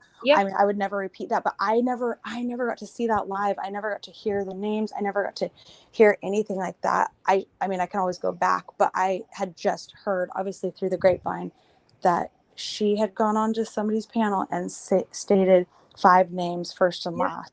That's messed up. I wrote the names down, I just won't repeat the names. Yeah, of course. Messed up. That's so messed up. Oh my God. It's very messed up. So she's like, I'm so concerned that Brian's going down and more kids will get hurt. I think he's guilty of something. What does Rory think is going on? Oh yeah, that's her thing. Remember, like, if he's in an orange jumpsuit for some reason, she always would say that. That's like, well, I feel like she's being careful now. Hold on, let me just scroll through. You're good. Okay. So then this says, I'm fine. I can text. I'm just terrible at it. I'm a touch concerned about Rory, and I have a confession. LOL. That will wait. It's not major. I was a lot terrified in Moscow last weekend, and I didn't call Rory because I was just nervous who to trust, which was so stupid. I know he's a good guy. Honestly, Sonny, it's very scary over there, and I'm not a scaredy cat. But this paranoia, is it legit? Is it? I don't know. There you go. She seems, again, to believe it. Exactly. That was so that was when Rory had gone over into Moscow and he went to the corner club. I don't know if you guys remember that live that he did, but he was at the corner club and then the security guy pretty much ran him off, threatened him, was like, don't ever come back to this town. And that was kind of a big, deal. But yeah, he was sitting at the corner club. He had ordered a beer and he was getting ready to go live. And Olivia was in town that weekend, I guess. And that's when Olivia and Wazoo Kim met up to talk about whatever they talked about. I never really inquired about it, but they met up for whatever reason. And that's when I had asked Kim, I was like, oh, did you ever meet Rory? And that's her response, or her reply was like, no, I didn't. Like, she was like scared to go over there. And I think Rory took a break too from going to Moscow. He was I think everybody was a little scared to go over there at one point or another. She's like, For, honestly, sorry. Oh, no, go ahead. She's like, honestly, Sonny, it's very scary over there, and I'm not a scaredy cat. Also, T-Rev's BS didn't help, as if it's putting her in danger. I'm not sure he still has a channel. Yeah, he does very much have a channel. I believe Daniel, Dago, and maybe CJ, along with others, took care of it. The craziest thing too is during that whole time, I think I kind of played it off, but I had never even known at that point, and I think it was up until just recently when you did some of your lives and you kind of dug in deep with the letter. So I hadn't even known. I didn't ever know T-Rev's channel. I had just barely heard the name a few times before that, and I didn't know what she had said. And I just had, heard from other creators, oh yeah, she said this crazy. I mean, that was intense. Like when you read that letter out loud, whew, no wonder why she was terrified of. I mean, that's some messed up stuff. I don't know how you would come back from something like that. I don't, but people praise her. She said, hold on. I was transported a guy with a gun. I was transported by a guy with a gun. She's being transported by a guy with a gun? That is so weird and life timing. I showed my face because T-Rev is a douche and was saying other people were me. This is all insane. Bottom line, if you are going there, I'm concerned for your safety. This so weird. Okay, hold on. I get there more. I'm concerned for your safety, and I'm going to I'm concerned for your safety, and I'm going to insist the guard I have covers you. Kim has a guard with a gun? I don't know. I probably didn't even read that text because it's just like so Looney Tunes. I don't even I probably glazed over it because it's so I can't, that's what I'm saying. I literally can't take her seriously. Like, who talks like that? I think these were back in July, right? I saw a time Yes. stamp. Mm-hmm. Okay, yeah, during summer. So that would make sense. Yeah. Oh my gosh. You're like, I am so sorry, Kim. That is so scary and very alarming and disturbing. Our safety isn't worth all of this at the end of the day. We're moms and our kids need us. That's our priority. I have decided after what happened with Rory, I do not want to go to Moscow because it's way too sketchy. And those cops are not playing nice in the sandbox. They're capable of anything. Thank you for looking out for me and letting me know. Oh, yeah. That was when he went to Corner Club and literally ran out of there from security for I think they knew who he was, but he was definitely getting ready to go live and talk about the case as he was sitting at Corner Club. I don't think that was going to go over very well. A for effort, but I don't think so, buddy. She says, I am worried for Rory. Getting harmed won't help this. It's so sad. I'm glad you spoke to Olivia. She's a peach. They actually put Olivia and her mom in a hotel instead of an Airbnb. I check T-Rev show daily to check about concerns. They are cray. I'm either blocked or he is suspended. It's his third strike. Detective John is now starting a channel, but he doesn't know I put my name and face out there. Oh, well, he is a box. I don't know.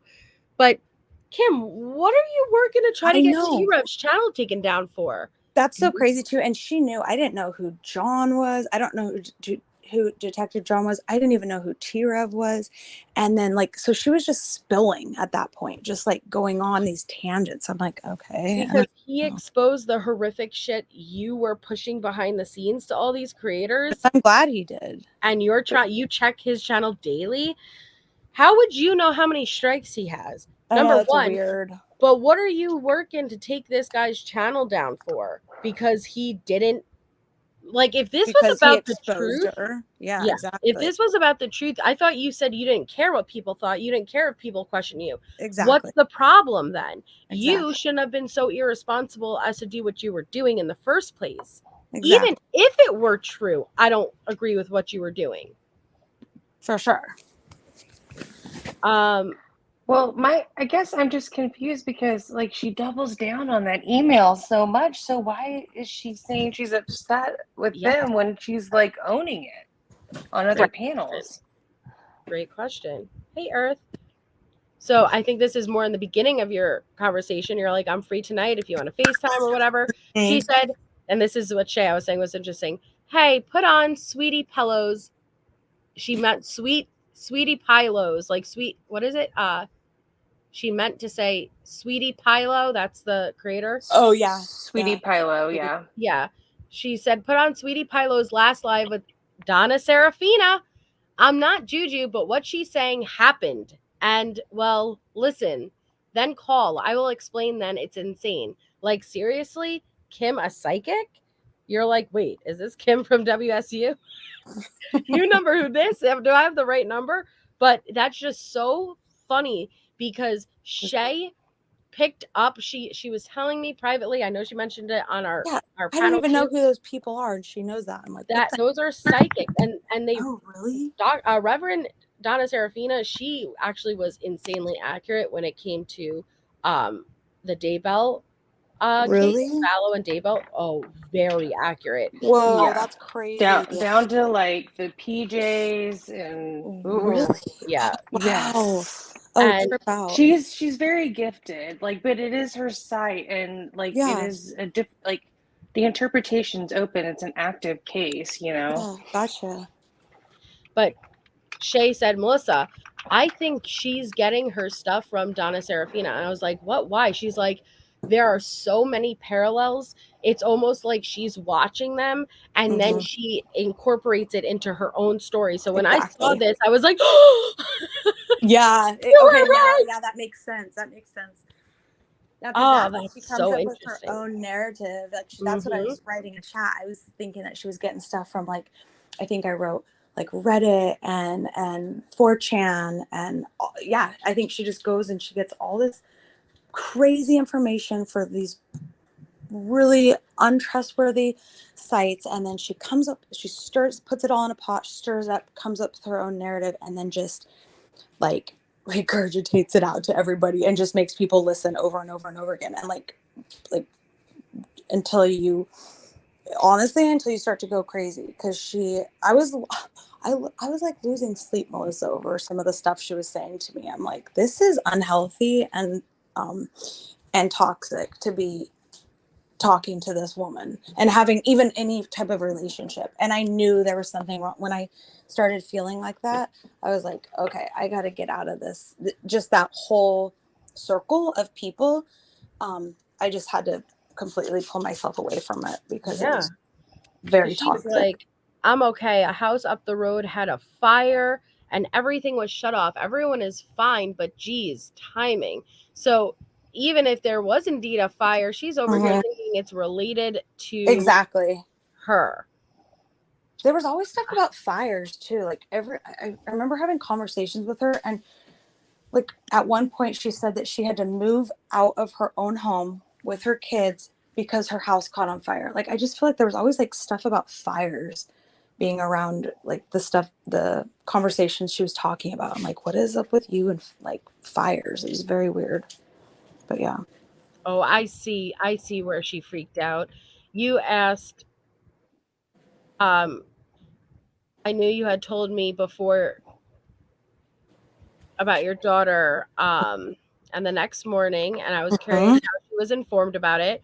I was thinking that since Dave got snap messages the next morning, maybe did she as well. I can't see the rest of it, but you're like, anyways, no big deal if you don't want to answer. And then she freaked out and said, it is without question my daughter. I gave you my child's social media to be kept private. My daughter's name is spelled differently. Who's live? Which she never gave me anything about her daughter in her whole life. I've never asked for her daughter anything ever, literally until that moment. That's why I thought it was like, girl, you've got the wrong person. Yeah. No, she shared it many times publicly to the point where I've said, stop sharing anything about your kid. Oh, really? She did. Yeah. That's freaking weird. And she's freaking out here. And she said, you asked about my kid. I want the name of the live. Who's live? This person would never put it out there. That one is not my daughter, but I know who it is. You're like, okay, good to know. I figured it wasn't the same one. That's why I came to you, the source, to confirm or deny.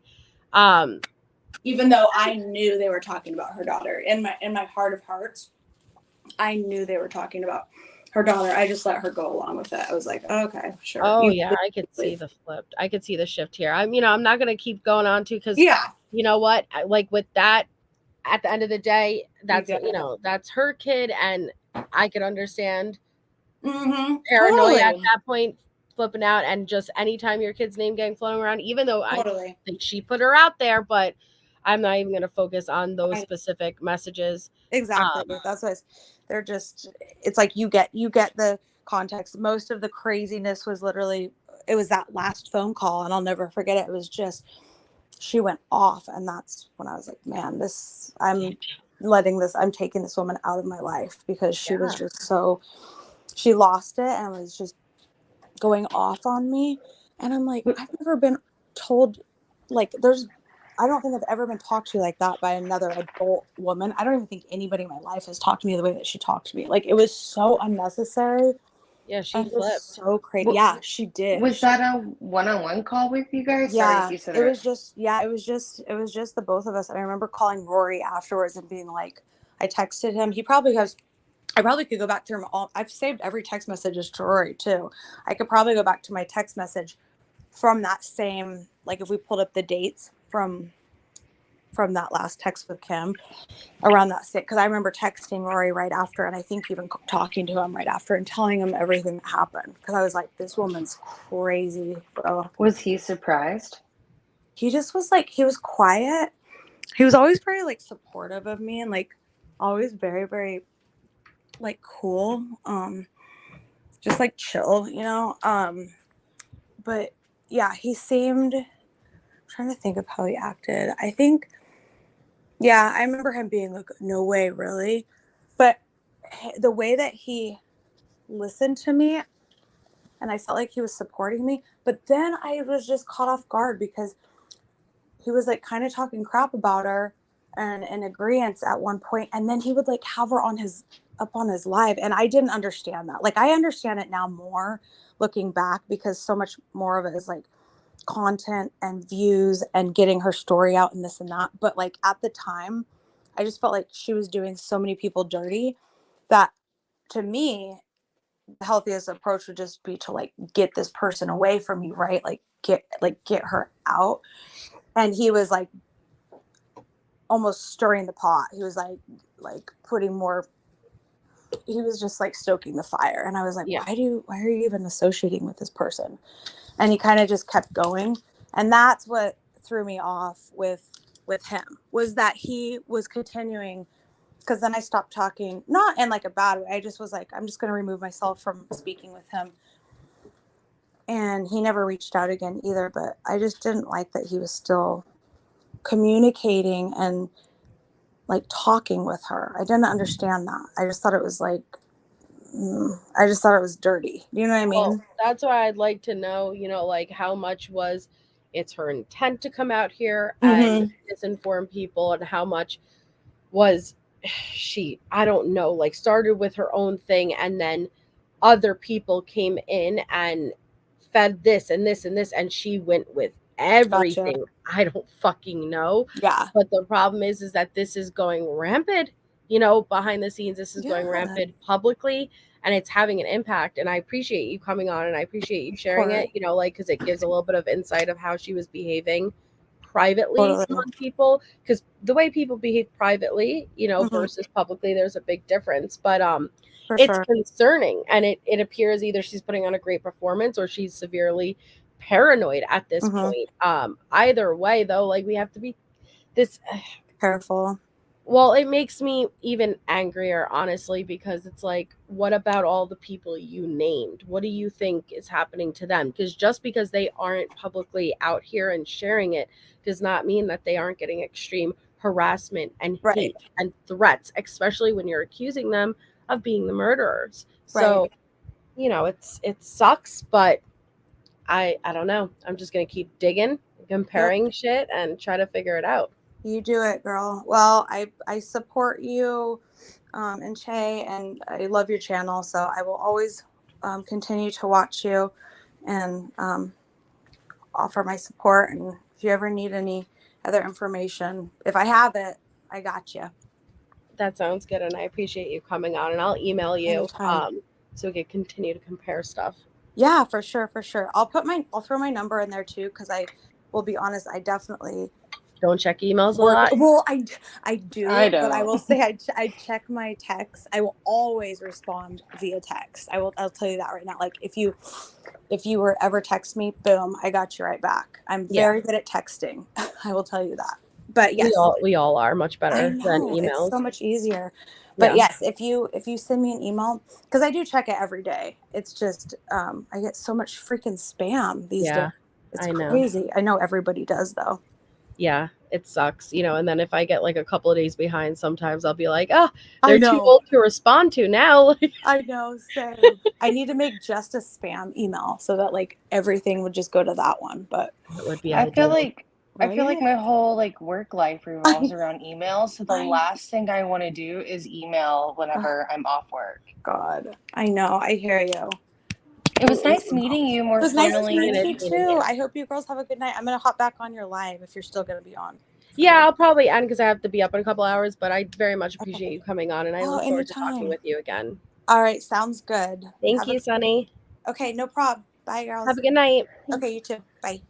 So that was really interesting, guys. You know, like I said, to be able to see how Kim is privately, just even like a small little peek into it, see how it is privately. And I still have not made up my mind whether she full on came into this knowing I'm going to push narratives, I'm going to push disinformation, or like I said, you know, like started with there was a small little ball of truth there that tumbled and kimbleweeded all the way into this much bigger, I don't even know, you know, like, and if she's being fed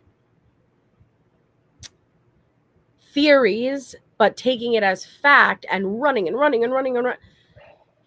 I could only imagine what that would turn into. But none of that really kind of fucking matters when it's being fed back to the victims' families. It's potentially affecting the case. Like, it's just bad, man. But I want to know, again, which creators knew, hey, this isn't accurate, but I'm still gonna do. Was there any vetting behind the scenes, or is it I just get great views when this person comes on, so I'm gonna continue to host them and then just say, hey, it's my guest who said it, not me, so I have no accountability? No, that's not how it works.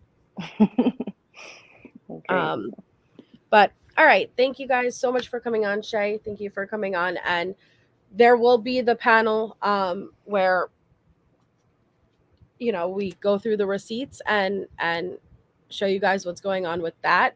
I haven't figured out a day yet, but I'll let you guys know.